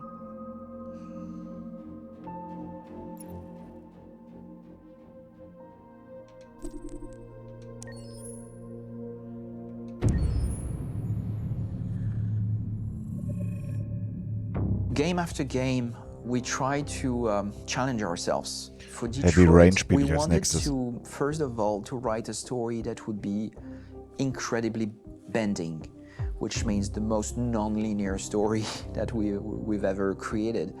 And we wanted really the player to have the possibility to change the story, change his own journey. When you're writing at Quantic, you're writing for an interactive medium. You know, when you're working in television, you'll put a character in a difficult situation, and you as a writing team will argue about what would that character do. But ultimately, you have to decide what happens, and you just show the audience. What's interesting about interactive drama is you bring the player into that conversation, and it changes your job slightly as a writer, because your job is to provide a narrative context in which the player can write his own story. You're giving him this kind of narrative Lego that he's going to snap together into his own shape. You also have the ability to make your audience attach themselves to your characters, because the audience is in some sense responsible for what happens to the characters. It's just a few cans. Come on, let's go. have some cash now. You used me to steal that money. How could you do that? I trusted you. What is a bit specific about these scripts is how large they are. If you take a film script, there are about 100 pages. But here we have to deal with a script that is between 4,000 and 5,000 pages. Everything becomes bigger because we don't just tell one story, but we tell all the possible stories that can be told within this narrative space. On Act 3, our final act, we have around 1,000 different scenarios, and every one of those scenarios has to be as interesting, as passionate, as strong, and as emotional for the player. Yeah. We want every action that the player does, every interaction that is available to serve in telling the story, and help the player understand who his character is, and build that character moment to moment.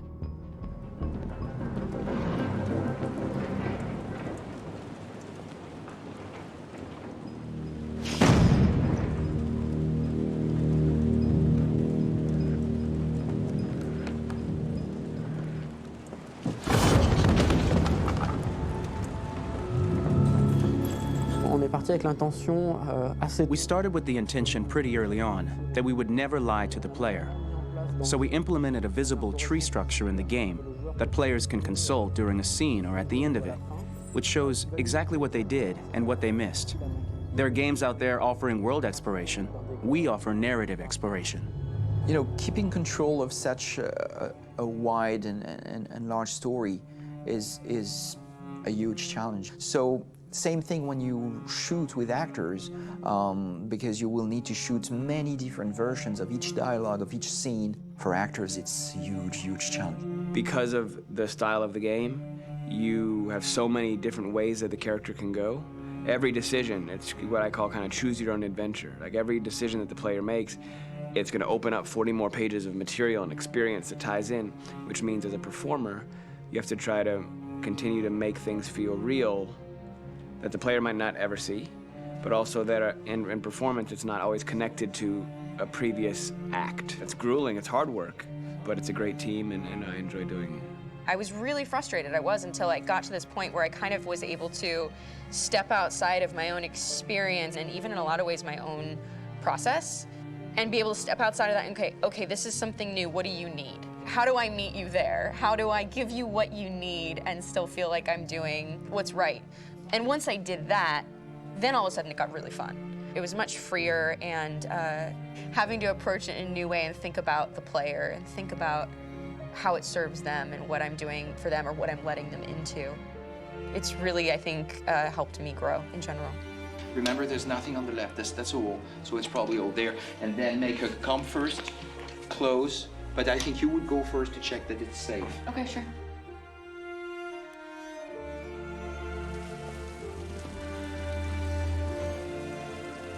The most enjoyable thing about working in performance capture on this kind of project is that if I shot a film, I would get to do one of these endings.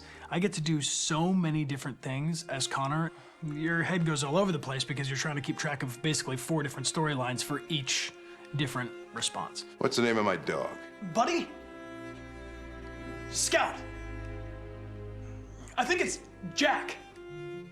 I can't remember. So I worked with physicality a lot because it was a good way to anchor myself in these different rings of the tree. As the story grows out, I know where that is physically in my body, and then I can switch more continually on set, and it'll be entirely up to the player to determine what order those things come out and what they look like from a distance. Like if you're playing through it, the culmination of all of that will be their version of Connor. I'm faster than you, and I don't feel pain. You don't stand a chance against me. Listen, asshole. If it was up to me, I'd throw the lot of you in a dumpster and light a match to it. Shooting action scenes at Quantic Dream is a real challenge because these are scenes where the storytelling has to continue. It's not an action scene just to have a dose of adrenaline. The stunts have huge consequences on the rest of the story. It's really a moment where we implicate the player and tell him that the choices he makes during an action scene will have a direct impact on the evolution of his story. My biggest challenge on Detroit has been managing the large number of animations that we received from motion capture. Detroit features more than 37,000 animations, which is a huge amount to handle on a daily basis. You have to realize that the player, in his first playthrough, will miss certain scenes. This also means that we had to think of, conceive, and produce all the potential story paths. The characters' costumes, the places, day or night, the weather. Did the character get shot in the shoulder? Did he get injured? All this consistency forced us to produce a lot of graphic assets in order to, quite simply, allow the player to have true continuity throughout the story. Honestly, we were even surprised by the challenges that come with such a big tree structure, and we did our best to guarantee quality across all the game and make sure that whatever path you choose within this narrative space, you will have an equally good experience.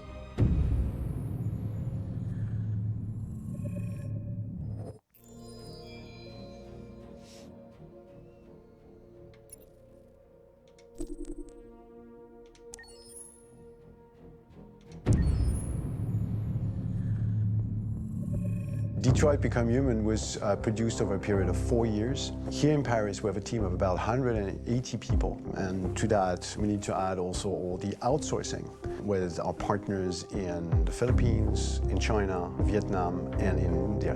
So when we started working on this story, I had to imagine where Kara was built. And for whatever reason, the city of Detroit came very quickly to my mind because it had already an incredible story by itself full of history and themes. So we traveled there with the team and we were really moved by what we saw, and we could really feel the desire to fight and really be born again. And we just continued this curve, this growth, and just imagine what Detroit would be like if the Android industry was, using these huge factories to build androids there. A very strong element in Detroit is that there's a lot of industrial wasteland and a lot of nature too, and for us, the graphic designers, it was an incredible playground. The destroyed zones which we wanted to preserve, we appropriated them to turn into something else. Then in the areas that needed to be rebuilt, we were able to imagine our Detroit of the future. We didn't want to make a science fiction universe, but a world of anticipation. If we chose science fiction, we could have imagined flying cars, extraterrestrials, but those things are very far from our current everyday life. Anticipation is more about gleaning from our contemporary reality, the one we know, because Detroit is set in 2038, and 2038 is tomorrow. The difficulty we had was sticking to reality.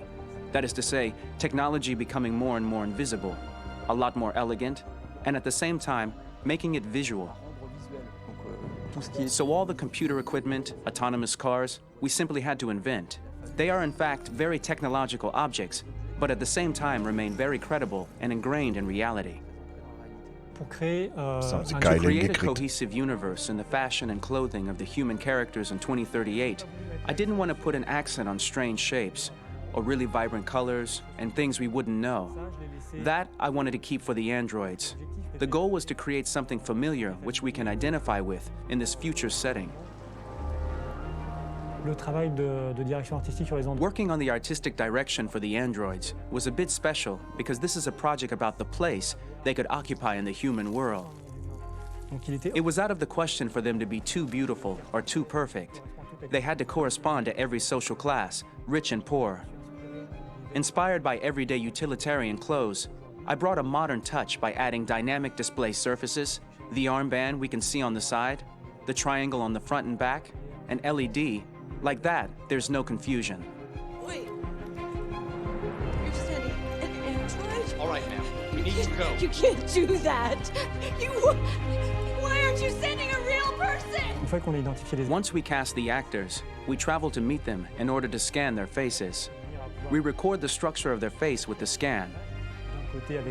And we record the colors and patches of skin with photography. Once we have this information, we will use this as a basis for modeling and creating the characters. The artist will make it more realistic, but will also enrich it. He will propose ideas which we will develop together. Finally, we will have a character with character who corresponds to the project and the world.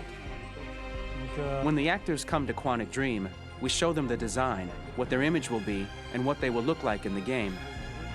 This extra information gives them another dimension and color to connect with emotionally. It helps them think about how to play their character.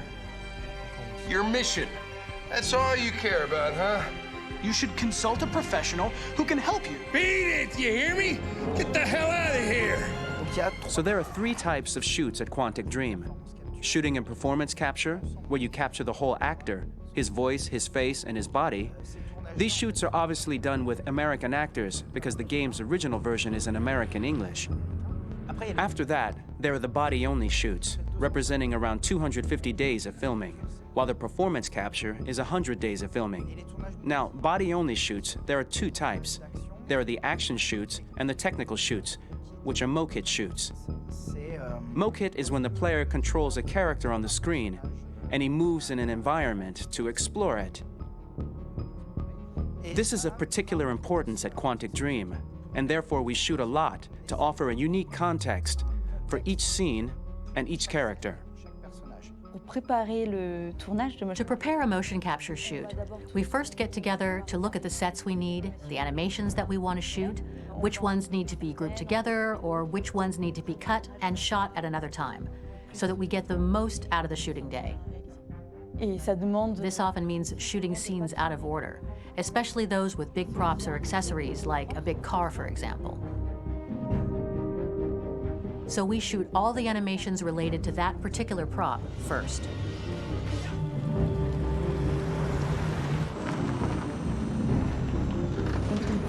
The biggest challenge for the mocap team was shooting a Spider-Man mokit.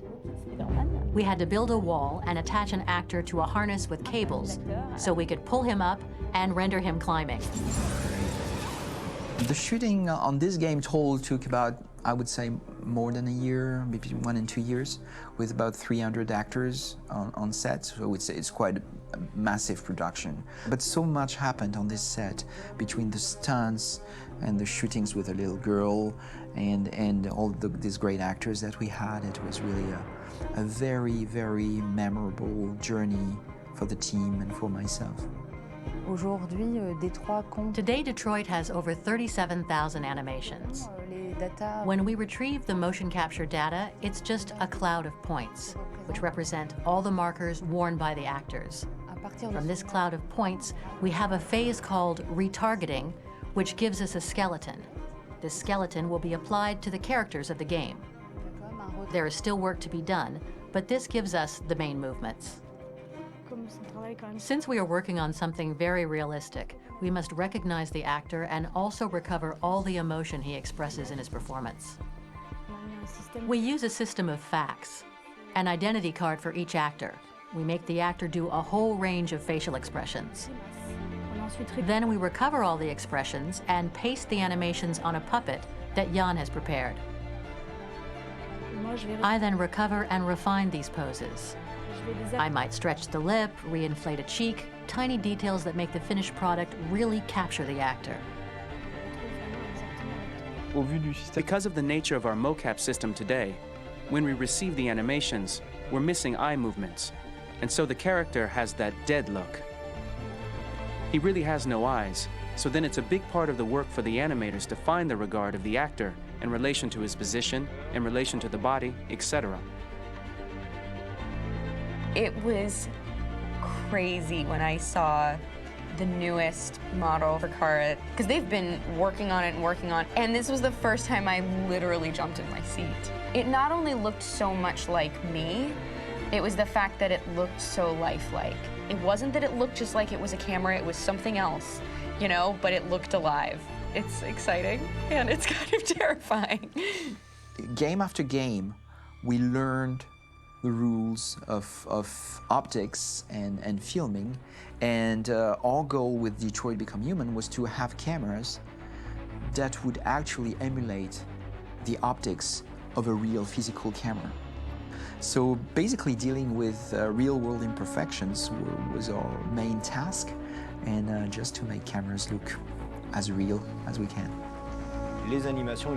Once the animations are shot and processed by the animation department, integrated and polished, we film them. That is to say, we really do a mise en scène, as in cinema.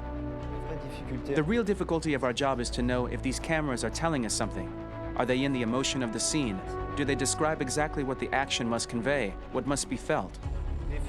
The most important challenge for me was one of the final scenes where Marcus decides to start the revolution and go to the battlefield. Very quickly, we imagined this to be a huge sequence shot. We wanted the feeling of a cameraman running behind us while showing Marcus, the androids who help him, the person shooting at us, etc.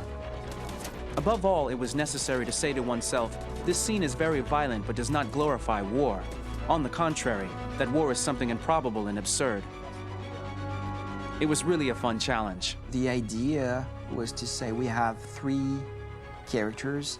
We would like each of them to have a specific cinematography.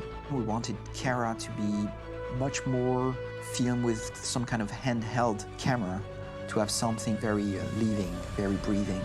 For Connor, we wanted something very cold and very perfect. And for Marcus, we wanted something epic and spectacular. So it was about the filming, but it was also about the photography.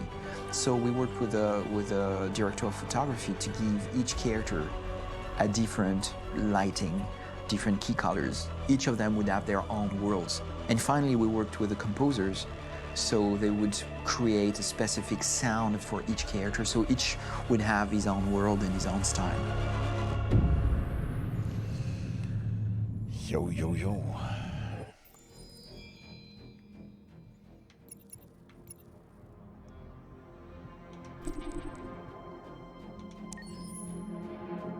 Oh, da kommt gleich wieder ein Kurzfilm. Sehr geil.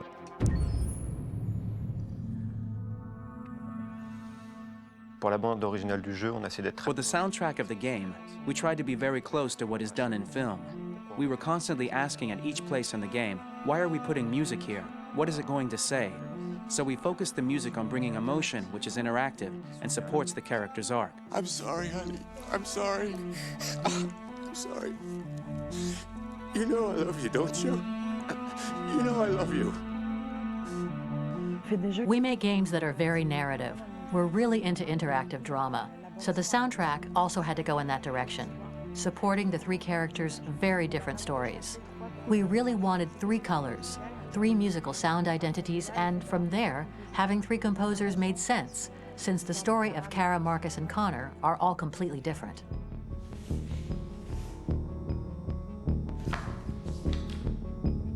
You recognize him? It's Carlos Ortiz. For Connor, we wanted a soundtrack that could be very cold and very mechanical, very machine-esque somehow. For Kara, we wanted a soundtrack that would be very moving and emotional. It was about the quest for identity, but it was also a journey about love and empathy. And for Marcus, we wanted something epic, something that would really represent the grand aspect of his quest. And we were very fortunate to find 3 incredibly talented composers, and working with them has been a dream, honestly.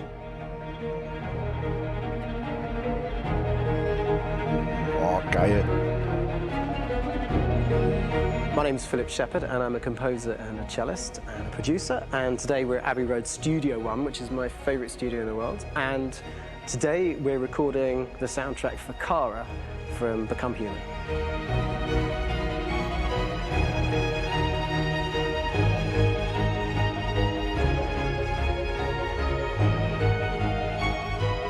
So when I compose a big project, I often travel just to kind of get out, and get some fresh air and some inspiration. And I go hiking and traveling in Montana a lot. I had a log fire in the room that I was staying in, and the flames were kind of making absolutely direct music. And it became the basis for Kara's theme, and it sounds something like this.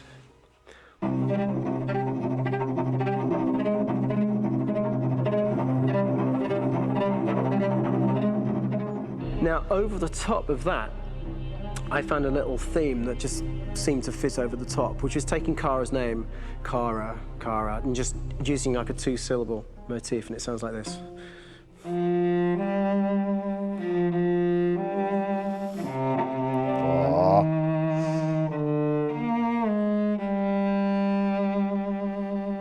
going to pull through this, Alice.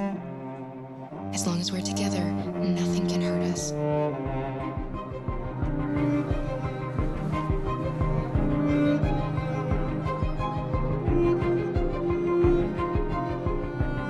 And all the time that's fitting over.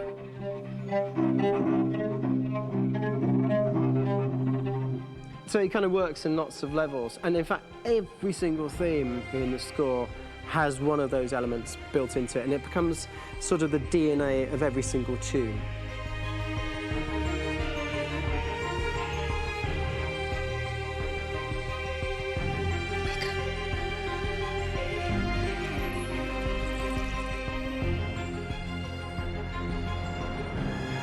For me, writing this theme for Kara, I actually had to tap into what it feels like to be a father to daughters.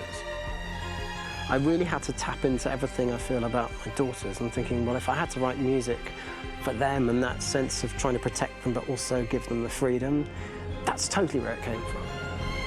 Because each composer has been given the sort of narrative responsibility for very different characters, I haven't had to sort of go into other styles. I can actually be very loyal to this particular character and sort of hopefully encapsulate her. But it means also I've suddenly become very connected to this character. And if for some reason it goes to game over earlier, I'm getting mortified, you know?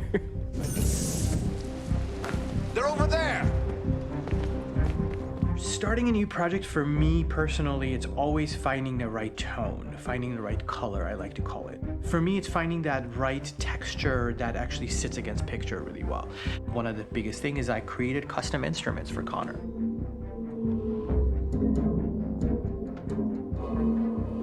I pulled out all my vintage synthesizers to be able to capture this robotic person, if you will. My approach to all of these custom instruments is that I hear the sound in my head. And either I could just come into the piano and just be like, all right, so I'm gonna just get on the computer and just create it. I rather be able to play these instruments physically. Oh, that's nice. You can do that.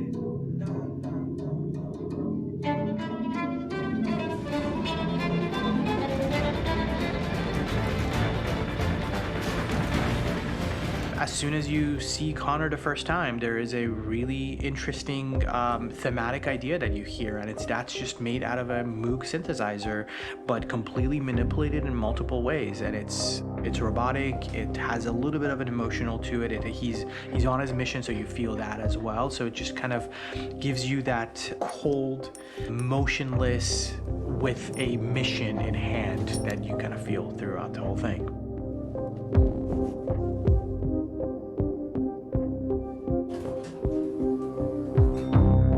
Because the music evolved, one of the things that I was very weary and I was very kind of focused on was the way that the music has to evolve. So my idea behind it was that Connor is a singular android that could at any point become a deviant or could actually stay as an android.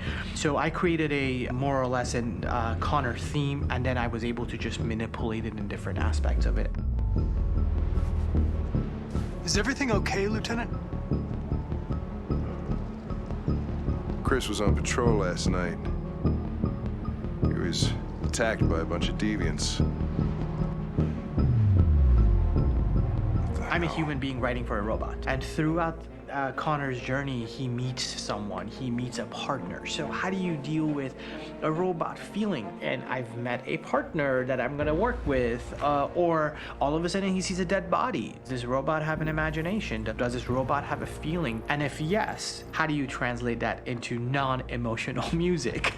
So it basically at any point I was just like, I can't do this, and then I just do it. Property was damaged and fires continue to rage in several major districts across the city. Some people are asking, have androids become a threat to our security?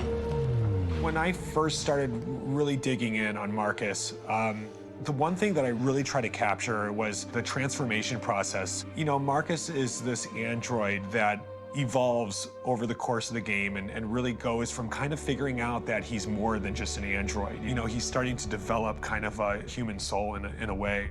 Try to imagine something that doesn't exist, something you've never seen. Now concentrate on how it makes you feel and let your hand drift across the canvas. Da habe ich echt eine Gänsehaut gekriegt. The other side of Marcus that I really latched onto was that he almost became a savior for a lot of the other androids in the game. So when I started developing the theme for Marcus, I really made it like a church hymn.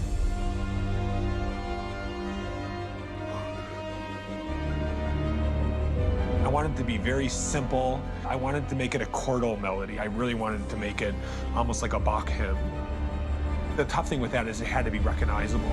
If I made it too complex from a harmonic standpoint, it would be hard, I think, for people to kind of pick it out and recognize it. It's very acoustic derived, but it's also been treated with a lot of effects and things to kind of put it into the space that I felt the sound should be in. It can be beautiful, it can be haunting, it can be extremely powerful from an action standpoint, and I'm really happy with the way it turned out. The music is there, but it's subliminal and it's emotional, and people are feeling it, and it's not distracting. And that's tricky with a game like this, where you have to have a lot of ins and outs like that, where the music kind of has to get in and out of these moments. This is a war we're fighting with the humans. If we fail, they'll destroy us. I think the game's been put together so well, where I just wanted to make sure that I wasn't ruining the emotion.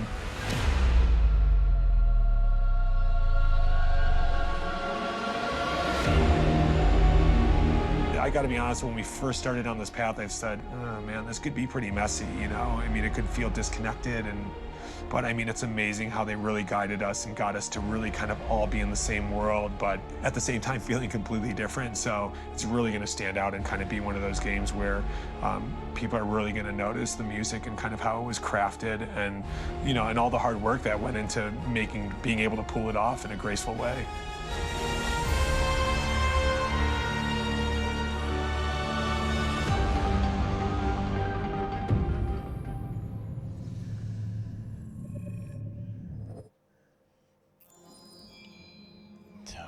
Uns mal die Chloe angucken.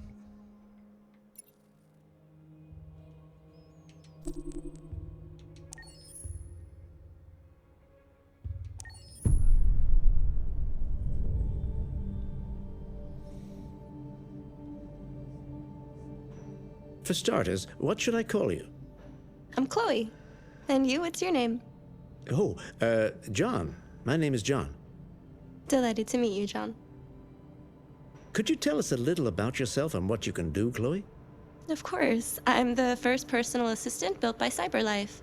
I take care of most everyday tasks like cooking, housework, or managing your appointments, for example. And I understand you're the first android to have passed the Turing test. Could you tell us a little more about that? I really didn't do much, you know. I just spoke with a few humans to see if they could tell the difference between me and a real person. It was a really interesting experience. But this is the first time in history that man has created a machine more intelligent than himself. I gather your brain can perform several billion operations per second, is that right? Absolutely, but I only exist thanks to the intelligence of the humans who designed me. And you know, they have something I could never have. Really? And what's that? A soul. Yo.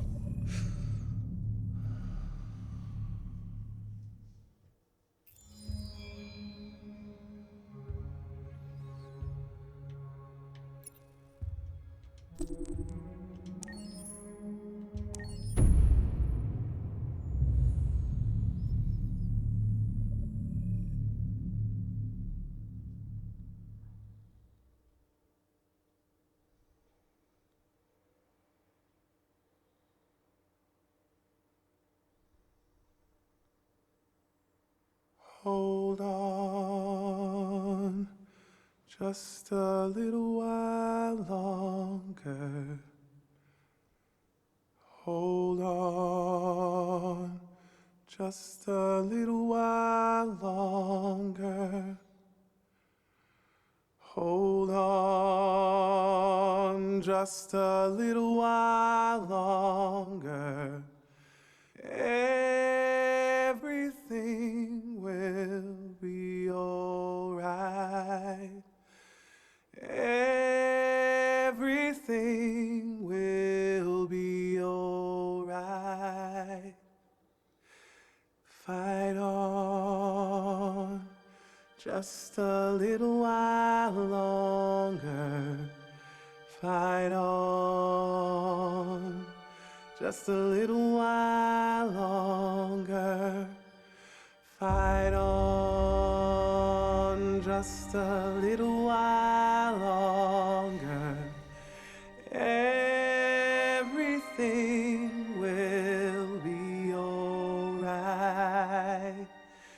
Everything will be alright. We will sing on just a little while longer. Sing on just a little while longer. Sing on just a little while longer. Everything will be alright.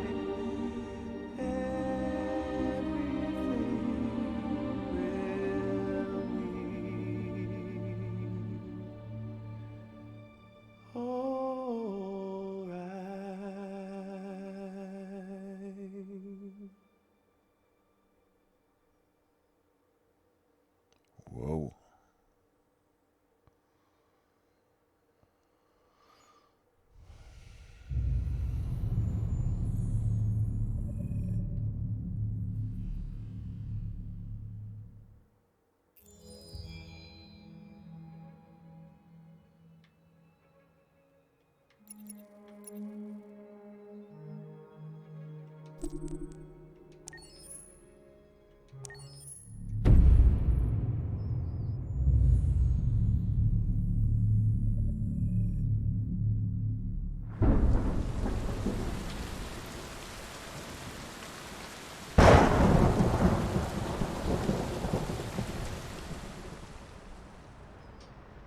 Rock-a-bye baby in the treetop.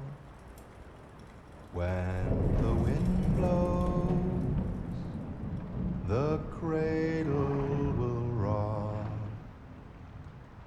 When the bough breaks, the cradle will fall. And down will come baby, cradle and all. Rock-a-bye baby in the treetop. When the wind blows, the cradle will rock. When the bough breaks, the cradle will fall. And down will come baby, cradle and all. Rock-a-bye baby in the treetop. When the wind blows, the cradle will rock. When the bough breaks, the cradle will fall. And down will come baby, cradle and all.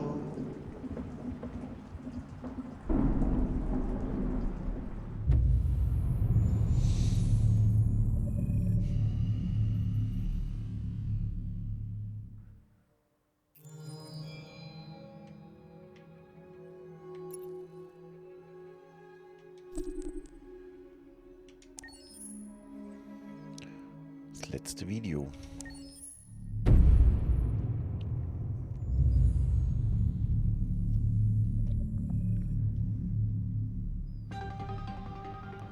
In the space of a few years, androids have completely transformed the world in which we live. By letting androids into our homes and factories, the CyberLife company has made them everyday technology. The founder of CyberLife, Elijah Kamsky, is a very discreet man. Despite being the CEO of the highest valued company in the world and being voted Man of the Year by Century Magazine, he remains a mystery for most people. That's why we at KNC are so excited to be here as CyberLife opens its doors for the first time. Elijah Kamsky, could you please tell us where we are? Certainly, and welcome. We're currently in CyberLife's production center in Detroit, where all models are designed and manufactured. More than 10,000 androids come off the production line every day. Fascinating. Could you tell us what your goal was when you founded CyberLife? Well, I simply wanted to use technology to carry out all of our most annoying and repetitive tasks, so we'd have more time to enjoy life. I imagine you must have faced many challenges. Yes, there were technical challenges, but the hardest thing was to design an object that we would want to welcome into our homes. We had to imagine a machine in our own image that resembles us in every way, that moves, breathes, blinks like us, but yet is smarter and more capable than any human being. Let me show you around. We're here in production unit 4. Could you explain in a few words how the androids are made? Sure, yeah, it's very simple. We use machines to manufacture machines. The removable parts are assembled on a production line, and then we apply a synthetic skin to the whole body. A human operator checks the cognitive abilities with a pre-established protocol, and finally, the android is conditioned and sent out throughout the country. Here's the result. Say something. Hello, I am a RZ400 model. How can I be of service? You can go now.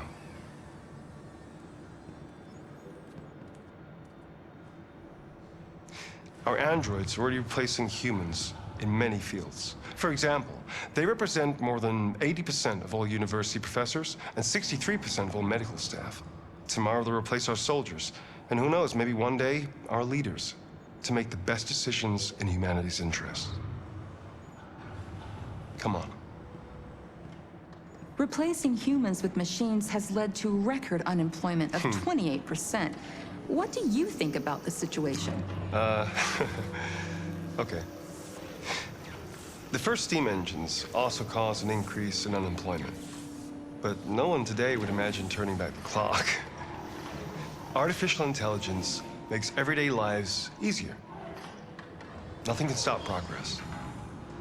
What's happening here is inevitable. These days, more and more people choose to live with an android rather than another human being. Does this development worry you?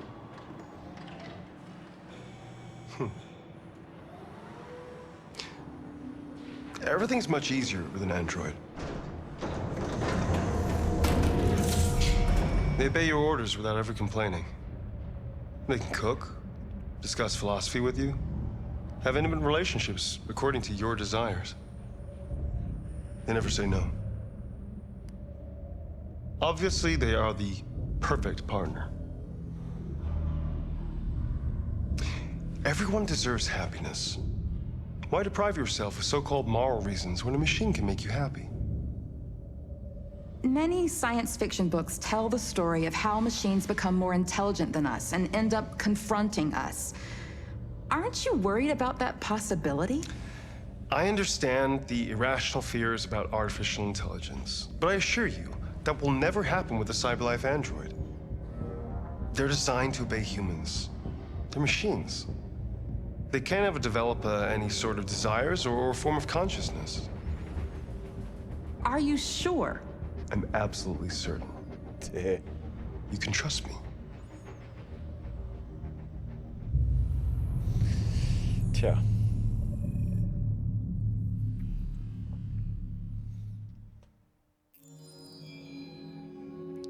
So, das war's mit den Videos. Ich würde vorschlagen, ich mache jetzt mal Feierabend an der Stelle. Und morgen kümmern wir uns mal ein bisschen um die Storyline. Und gucken mal, was passiert. So, was mich jetzt noch interessieren würde, ist, ob die jetzt wirklich wegbleibt. Oh, scheinbar kommt sie jetzt nicht mehr wieder. Ist fast ein bisschen schade, wa? Aber so ist es wohl.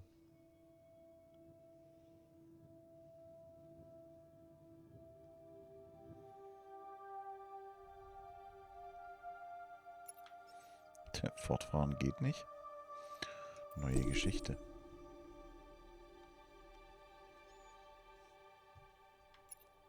So, mal nein.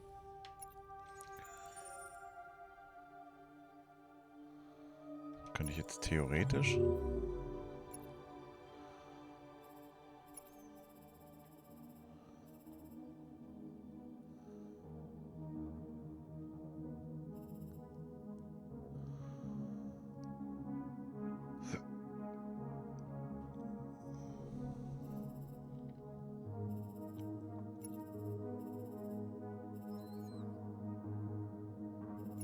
So, da gibt's unfassbar viele.